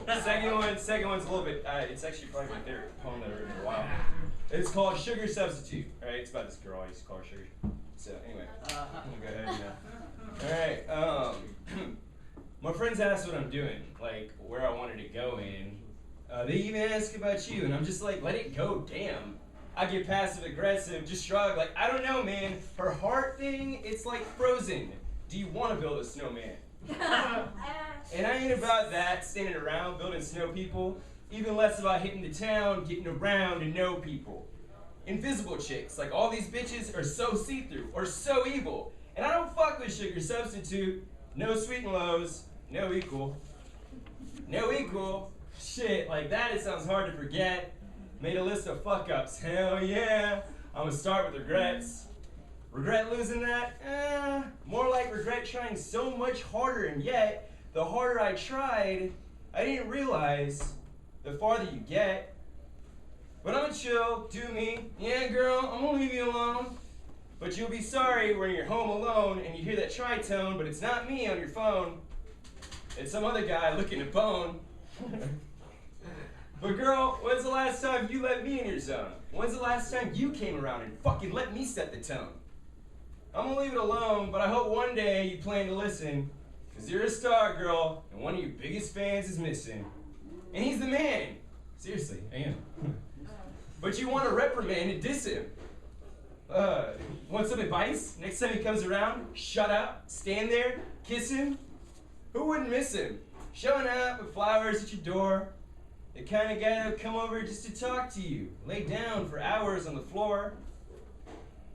With all the same qualities and more that you were looking for before. So who you settling for? Who better for you than the boy, huh?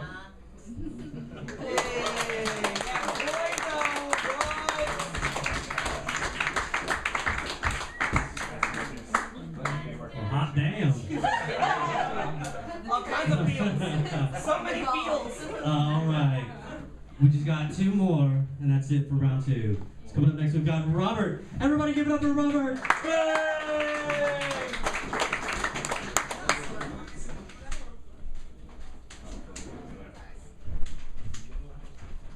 Ivana asked me if I was going to read, and I said, no, I don't have anything on me. And then she said, you will read. So I actually dug through my bag, looked through everything I had on me to see if there was anything I could read, and there was nothing I wrote meant to be read, but I found a scrap of something. I just decided I'd read it. Good job. Ivana's good at that. I decided to call this one at the last minute Bad Karma. I heard people in the house across talking about how they found the two little tweakers. I heard them on the phone with their mom saying, man, I think your kids are on drugs. I couldn't figure out what the safest place to smoke would be. Oh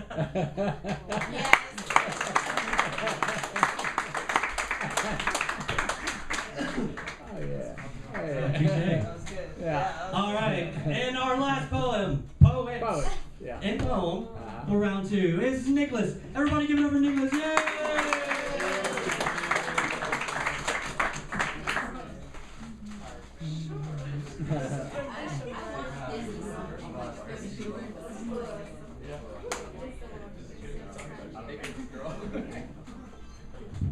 Hi, it's me. Dichotomy. Dichotomy? Contentment. Ooh, dichotomy. Contentment. Contentment. You really? Yes, really. Oh, we had a conversation about contentment, but anyway, okay. Contentment.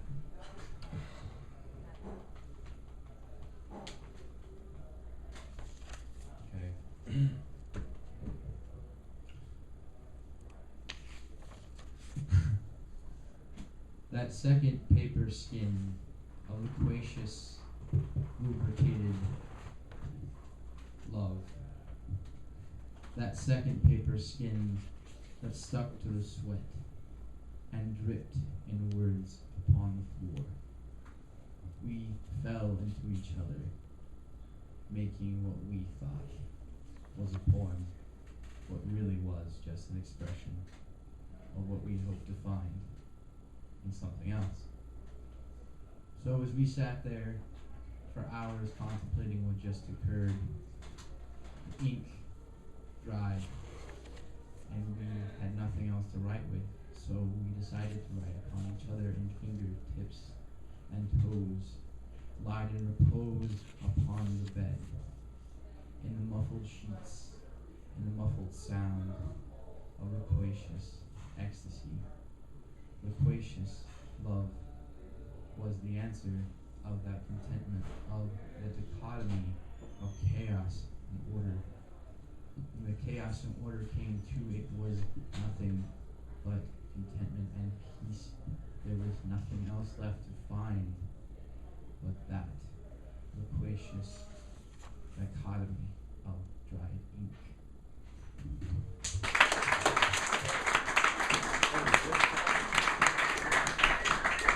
All right, thanks everybody. So that was the end of round 2. We're gonna take a little break. We'll meet back here. Round 3 will start at 10:15. So go have fun and do things. Yep. PTR below.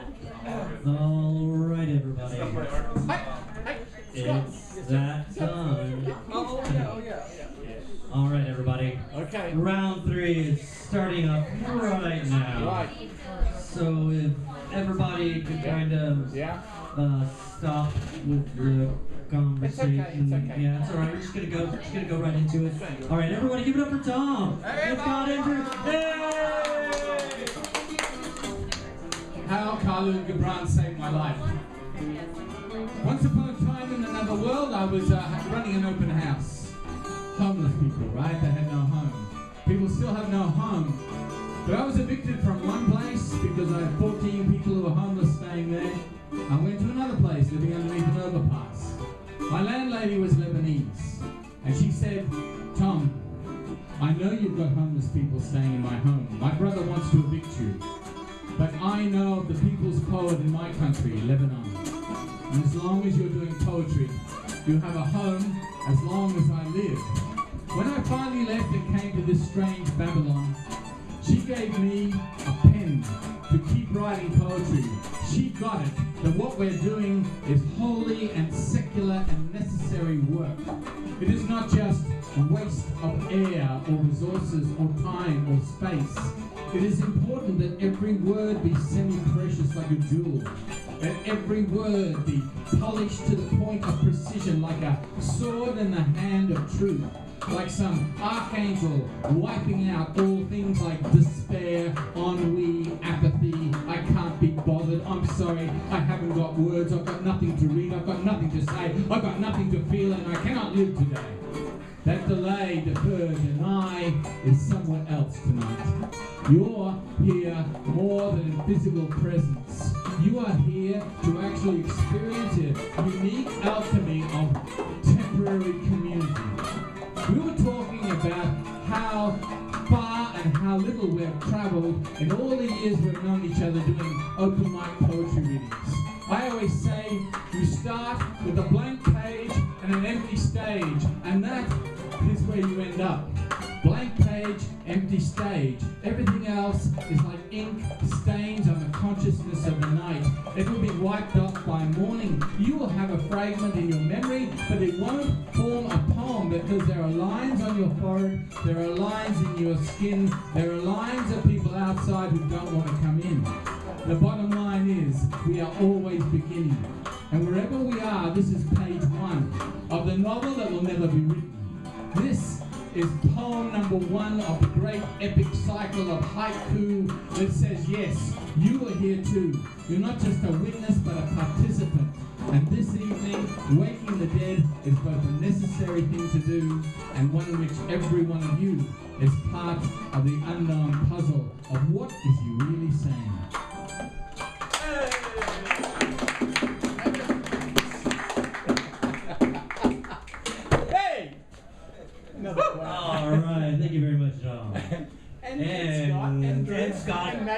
and Magic Jack. Yeah. Yeah, you know you guys. And coming up next is this guy right here. Give it up for Magic Jack. Well, it worked once. Should I try it again? Let me just try it one more time. Reading and playing at the same time. I'm going to have to stop and take a breath because this thing doesn't scroll by itself like Ed's does. I got to get that application. Yeah. He's ahead. It's called I Met You in a Dream.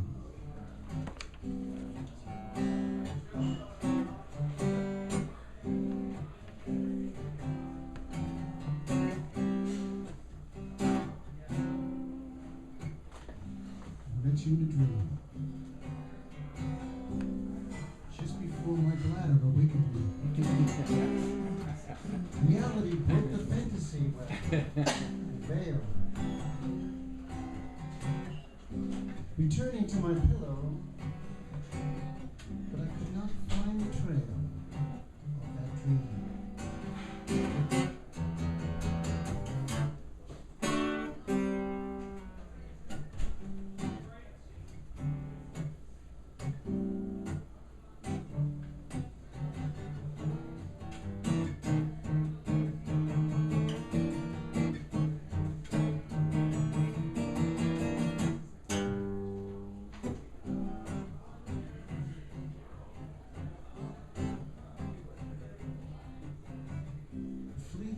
Transparent, illusory, oh, those capricious dreams.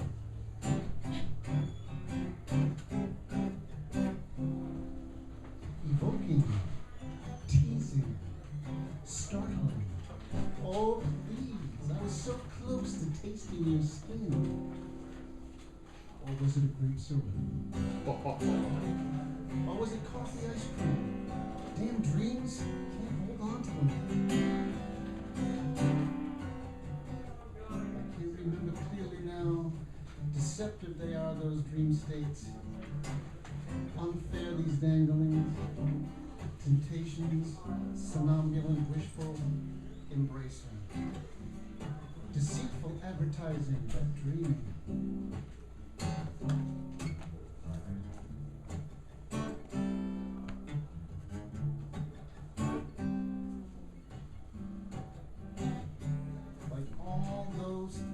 That you desire, like all those things that you thought you craved.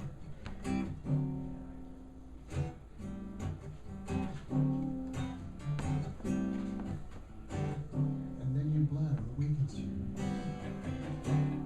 Bye-bye, dreams. Isn't that a pisser? Oh. That's how it is sometimes, folks. Thank you very much. I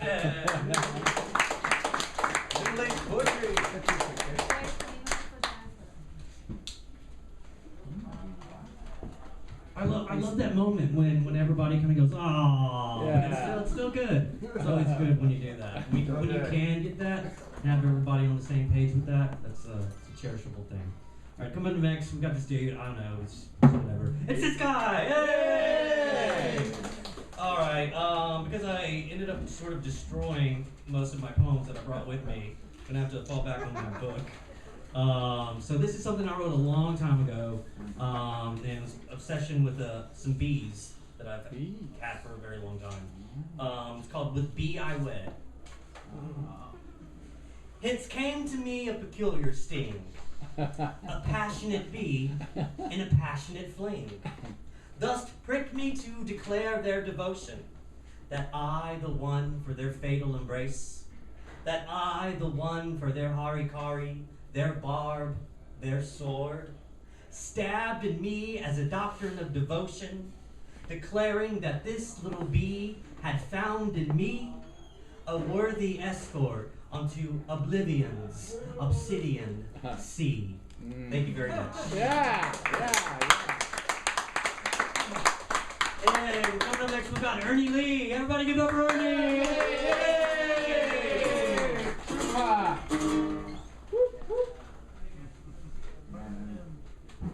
Check the technology.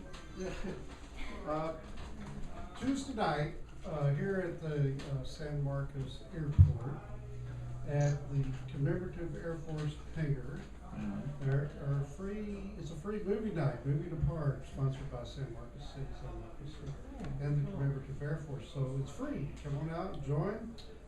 We've got a snack bar there. We got lots of entertaining events, plus a lot of brand old airplanes from World War II. So come out and enjoy that. Would you repeat that date?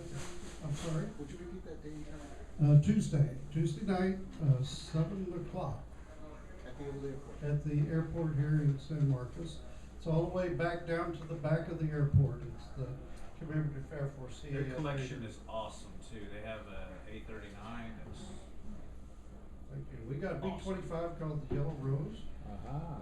We've got a couple of Japanese bomber mock-ups. We've got the only hangar in town where there's a P-39 and a P-63 that fly. Wow. It's the only hangar in the world. And they're both Cobras. They're Air Cobra.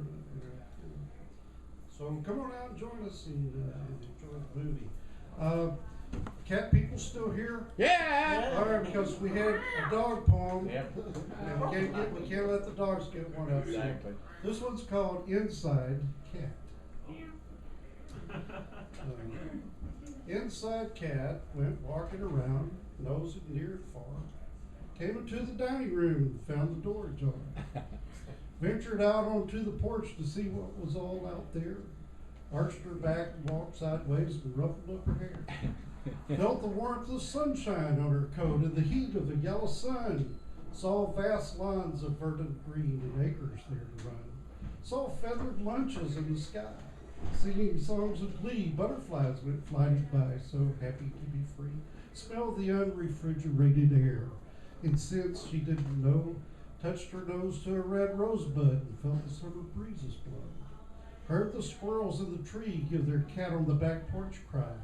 Saw the flutter of the leaves beneath the cotton candy sky. Marveled at the paradise outside where she had never been. Didn't like it, came back in. That's a cat. Thank y'all so much. It's been fun. I got a quick place to go, so I'm going to take off. Don't really, everybody. Thank you. And coming up next, we've got Louise. Everybody give her Louise. Thank you. Any cow people out there? There's a pack. Done that too. I went to school here back when they built the new library, which is now the old library. And there was a flood back then that went all the way up to the National Guard Armory, and there were little islands where cows were stranded from time to time that people could see from the library. This is called Jersey cows. Dairy cows protest hamburgers and recommend Chick-fil-A. But what are they to worry about? Of course, they may be in solidarity with their beefy brothers. Holsteins and Jerseys and Guernseys need not worry about getting the axe, at least until they are old and ripe enough for cat food. Until then, they should just relax. Yeah.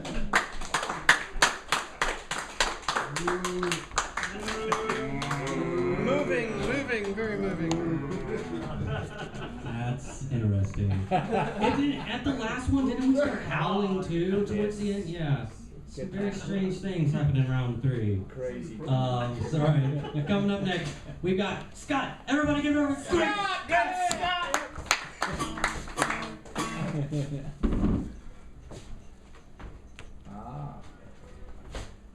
And what? I'm gonna do this right. I will do this right. Okay.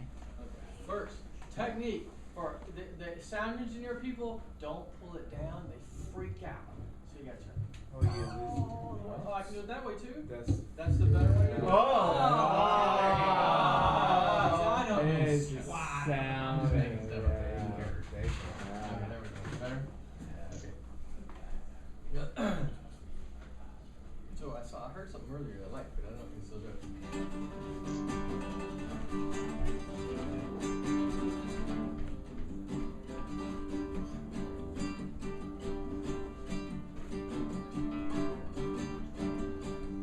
So, you say you want to be blue. You're down in a funk, you know, your girlfriend left you or broke up with you. Your wife's acting true, your husband's acting like a jerk. So you say you want to be blue. Why? You say you want to be red, you say you want to go out and get drunk and get high and get stoned and party and be red. Why? You say you want to be white, colored, green, orange. Why? I want to be transparent. I want to be able to be seen through, seen around, seen under glass. I'm tired of thinking in color, man. All my paintings are in color. Yeah. All my videos are in color. Yeah. How come I can't just think in light or sound or laughter? They don't have any color. Everybody laughs and it's colorless, man. I don't want to be blue. I don't want to be red. I don't want to be green. I don't want to be polka dot. I just want to be a rhythm that goes on all night long. Like you just made love to the wildest woman in the world, or the guy, or the television. I don't care. Just make love to something, man. Make love to crazy. Make love to your computer. Make love to your mic. Make love to your hand. I don't care. A toy, god damn it. Make love. Let it shine. Forget about the stupid color and who's watching. It doesn't flipping matter at all. Yeah!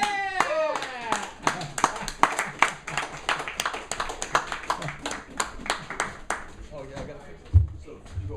No, just leave it. Just leave it. I'll wait for the next part. He's the boss. He's the boss. He's the boss. He's the boss. Knows what's wrong. Yeah, it's all right. It's all good. Thanks, Scott, for those great words. Something everybody should think about tonight. Yeah. Wink. All right, coming next, we've got Devin Ghana.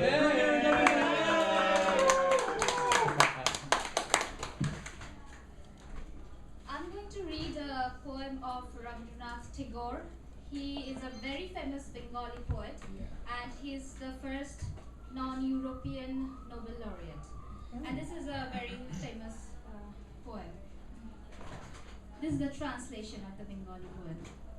Where the mind is without fear and the head is held high, where knowledge is free, where the world has not been broken up into fragments by narrow domestic walls, where words come out from the depth of truth, where the tireless striving stretches its arms towards perfection, where the clear stream of reason has not lost its way into the dreary desert sand by dead habit, where the mind is led forward by thee into ever widening thought and action, into the heaven of freedom, my Father, let my country awake.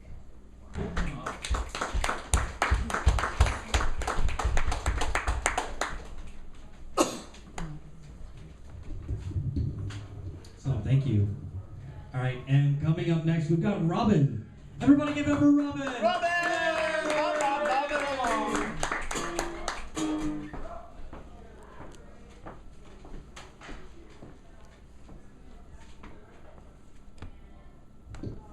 This is another poem from the workshop called Harriet's Group, Poem of Escape. Daddy preferred to be called Dad. We've never escaped each other. You died at 80, all right, but you were so ornery, such a great example of why psychologists make nutty parents. And yet you were brilliant and distant like the sun. You took every rebellion of mine to heart. I doubt you ever understood how much I loved you. Somehow you were always there for my spirit, if not for me in real life. You could hear my voice. You were one of few who really got my writing. Your memory is for a blessing. I wonder if you hear me still. Thank you. Oh, nice.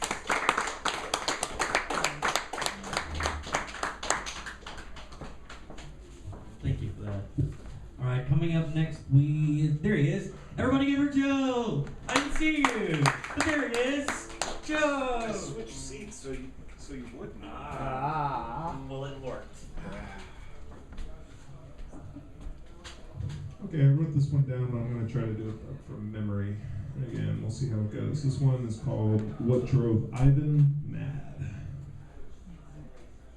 Demons underneath the Earth's surface, not wearing red satin and wielding pitchforks. That would be way too obvious. Instead, working subtly to misdirect our thoughts, turning our wine back into water. Take the bread and devour it whole, so that way you satisfy the yearning in your heart and make you forget for 1 second that you're sad. And then share it with everybody that you know. Hurl yourself off the cliff to the amazement of the masses, so that way you earn their loyalty and they'll do whatever you say. Grab control of every single kingdom on the planet. All you really have to do is just bow down and worship the devil. All it costs you is your freedom, but what were you using that for anyway?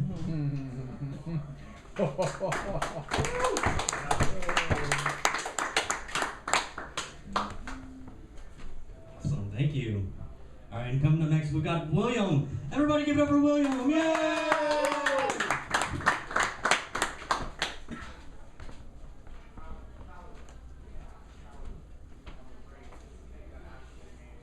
There was fear. It was unknown. Each door before I walked up, I didn't know myself before displaying the person that I wanted to be. And as they saw, I see. As I was, I will be. And tomorrow another day comes along and I see the same person and hope the same things, but in the end, is it just the same? It might be, it might not, but the next day is just the same. And as it keeps on going and each day breaks, I lie down wondering the same old things and rise again the next morning. And as I grow, I quake, and as the brown day makes, the breathtaking, earthquaking, heartbreaking, painstaking, endless waking alone. That hand to hold, that smile that's worthwhile, it grows so cold when it's not there. That endless fever, that heartless mirror. The one you've punched at and wanted to break so many times, with the flaws, they just keep waking up and waking up. But the strengths outweigh the flaws. And those qualities that stay there. The ones that you want to see, the ones that you want to disappear. You don't really know too much about yourself, but what you do know is that you've been through hell. You didn't go through it, but you've been there. You won't get there, but you'll keep going, and you don't survive, you just thrive. Thank you.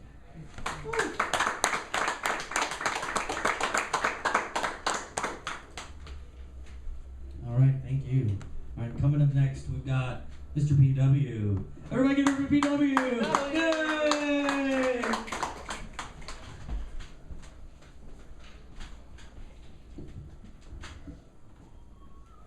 In round 3, we all get a C.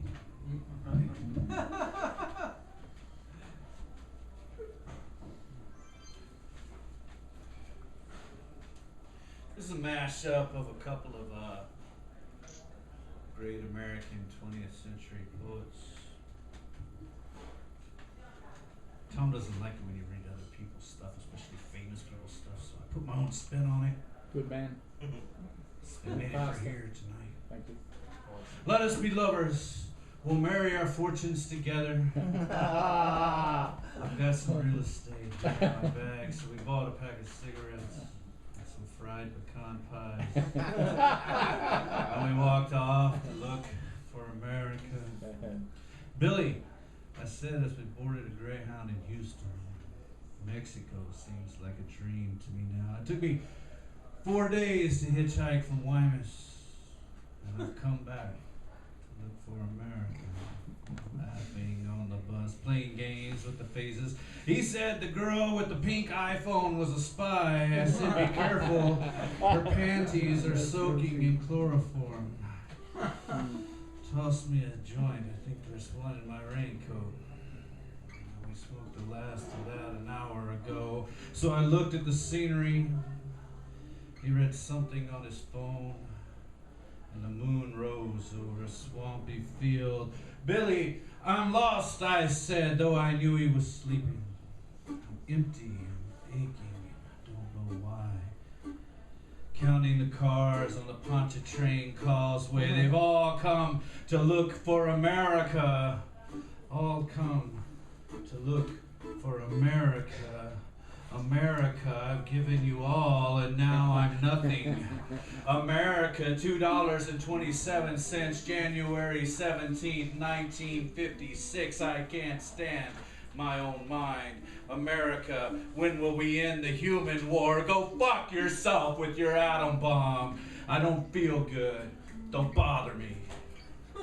I won't write a poem until I'm in my right mind. America, when will you be angelic? When will you take off your clothes? When will you look at yourself through the grave? When will you be worthy of your million Trotskyites? Why are your libraries full of tears? America, when will you send your eggs to India? I'm sick of your insane demands. When can I go into the H-E-B and buy what I need with my good looks? It's never happened. America, after all, it's you and I who are perfect, not the next world. Tom the World Poet says it's about what's here, now.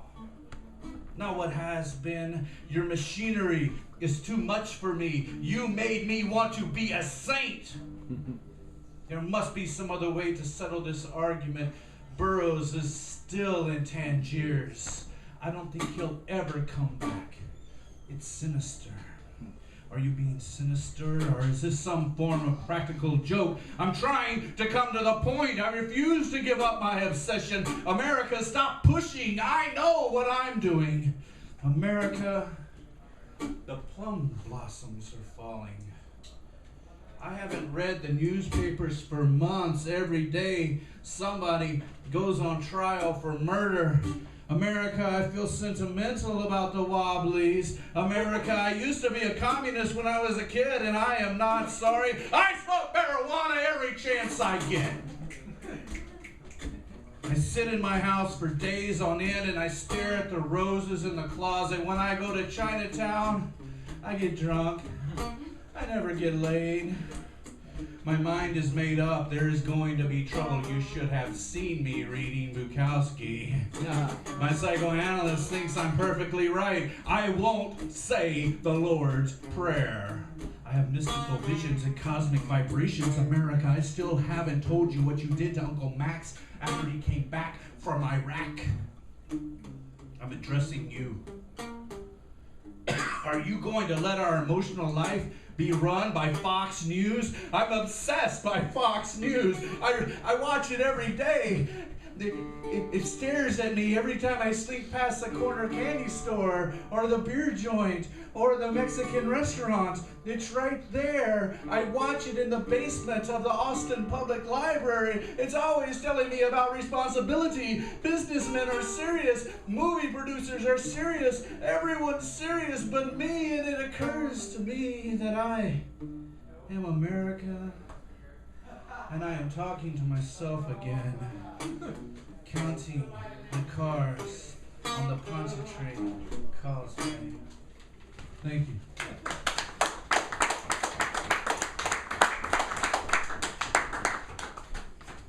Well, thank you, Peter. That was very surreal. Having the familiarity and then your own spin on it too. That's really cool. Coming up next, we have Nick. Yes, everybody give it up for Nick. Yay!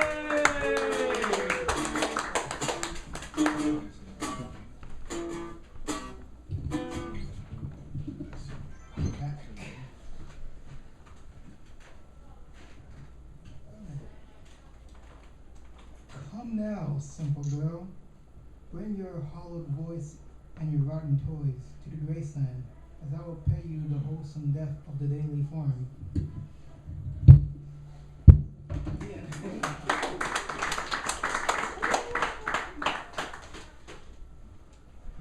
All right, thank you. Hey, coming up next, we have Joshua. Everybody give it up, Joshua. Yay!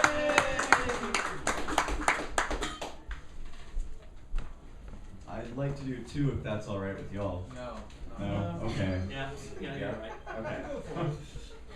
Don't listen to them. I figured y'all were a bunch of people in playful moods tonight. You got it. This one is called Authentically Crushing. My heart aches from ignorance. Oh. What's it like to be you? That question you keep asking. The relationships you share with everyone in the universe, in your thoughts when you're traveling. I just want to go on a date with you. Let's go to a trampoline gym and bounce each other around. And afterwards, we can lay around listening to music snuggling on the floor. I want to talk to you about all sorts of things. Some small, some large, some conversations deep and intimate, and others short and sweet over coffee. I want you to read me your latest find from the library. I daydream about what it would be like to be with you, to share our lives with one another, to raise kids together, but I distance myself from these thoughts and watch them from afar. I meditate in finance class, and the jargon permeates into correspondence with you.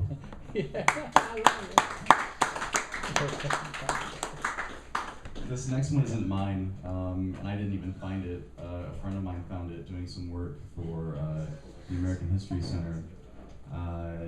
It might sound a little rough, but that's because it is. It's a letter from R.E. Smith, oil operator, Houston, Texas, May 26th, 1945, to Mr. Robert C. Eckhart, Field Representative, Office of Inter-American Affairs, 821 Scarborough Building, Austin, Texas.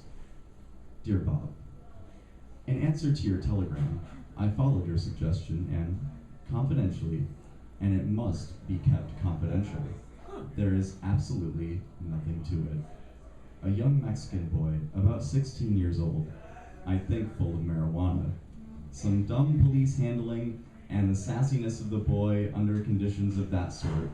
Naturally, there had to be some justification of his being slapped around, and out of that came the story. There is no such thing as a Hitler gang, and the insignia that was supposed to have been tattooed were simply some kind of marks, not swastikas, that were placed there with an indelible pencil. So there is your picture.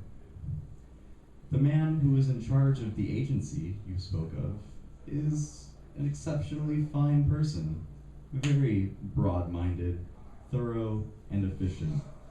And I will be in contact with him at all times. I can handle anything you want done. He is very cooperative. Again, I say, this is confidential.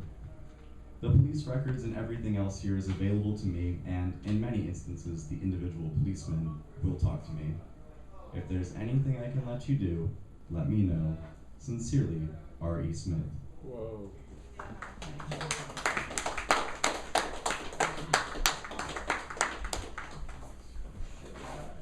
All right, thank you very much.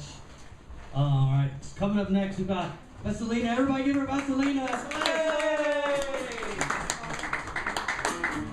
Thank you, guys. I appreciate that. Red lipstick, it's called. Ever since I knew about the existence in the universe, I wanted a red lipstick. My grandmother was the only person in our family who was urbane enough to have a vanity case with a red lipstick, amongst other treasures. And she was a Siberian woman who knew hardships, and by and large, pretty much only hardships. Nothing really expensive ever belonged to her. Her lipsticks were bought in a crude Soviet shops, and they were apparent in color and held strong smells. When one of those tubes was finished, it invariably had a friction match stuck at the bottom of it, so that nothing from precious mass would be lost. I remember her modest possessions, brooches with artificial gems, clips, earrings, and scattered among them several bright buttons. Grandmother always wore lipstick if she was out on her business.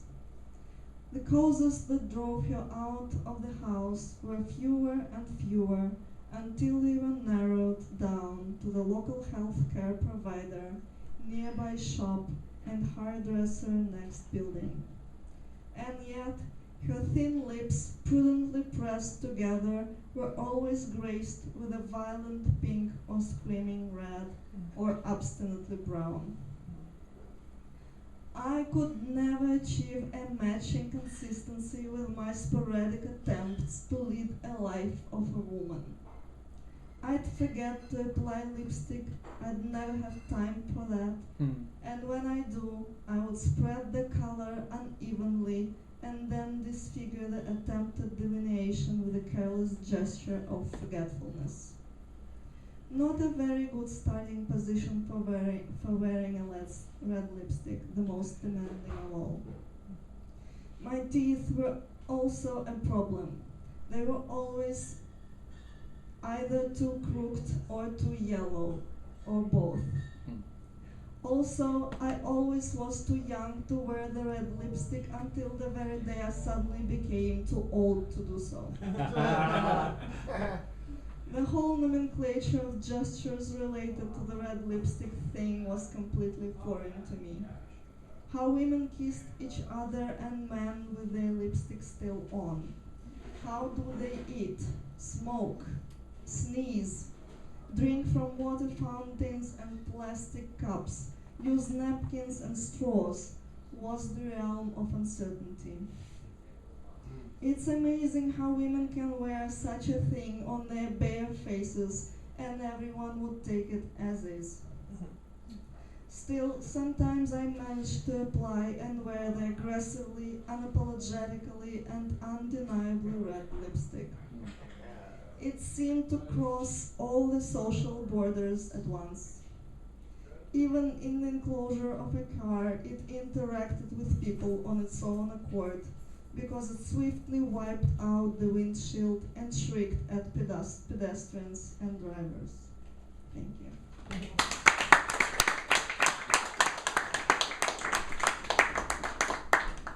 Awesome, thank you. All right, we've only got just like a few more poets, and then that's it. I want to thank all of y'all for sticking out through this, and if you can be super awesome, even more so than you already are, and help me get this all cleaned up back to the way that it is, so you know we don't give them too much work. So with that being said, all right, thank you very much. All right, we just got 2 more poets, and that is the end of round 3 and the end of the night.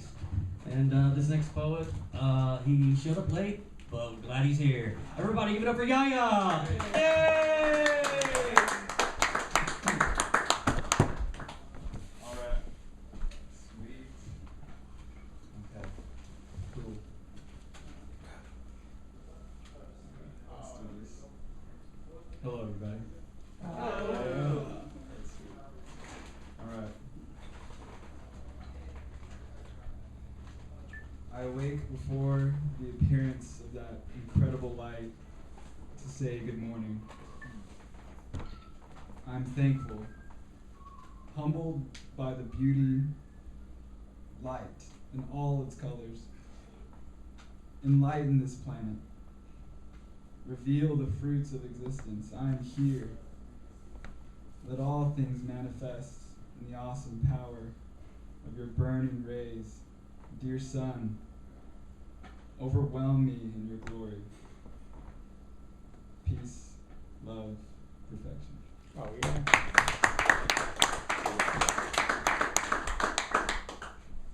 Right on, thank you. And our last poet for the evening is Mr. Nicholas. Everybody give it up for Nicholas. Yay!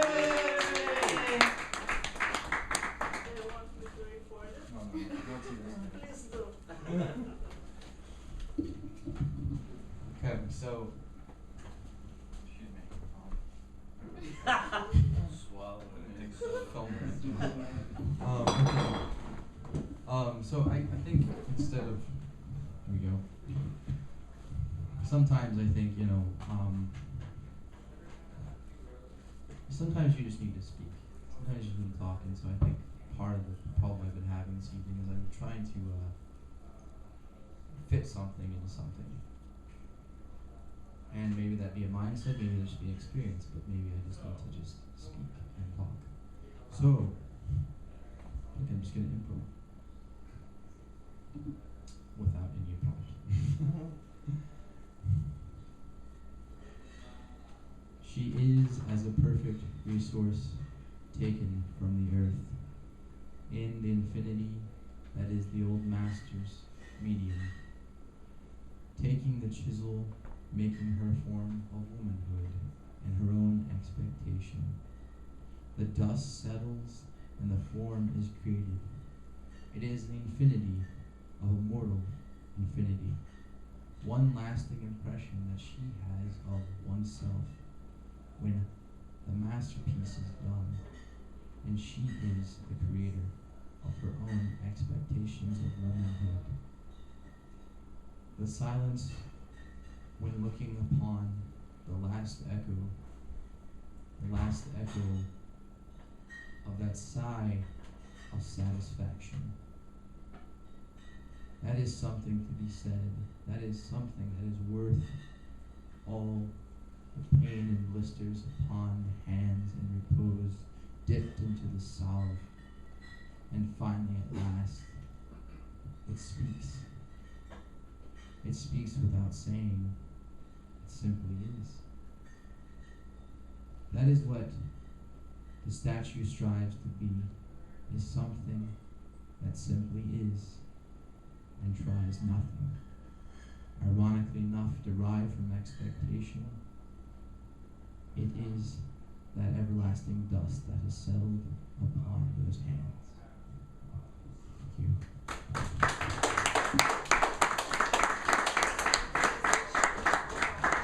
All right, everybody, that's it. That's the end of round 3. Yay! Y'all have been super awesome. Now, if you can help me sort of get this area sort of back to normal, that'd be even more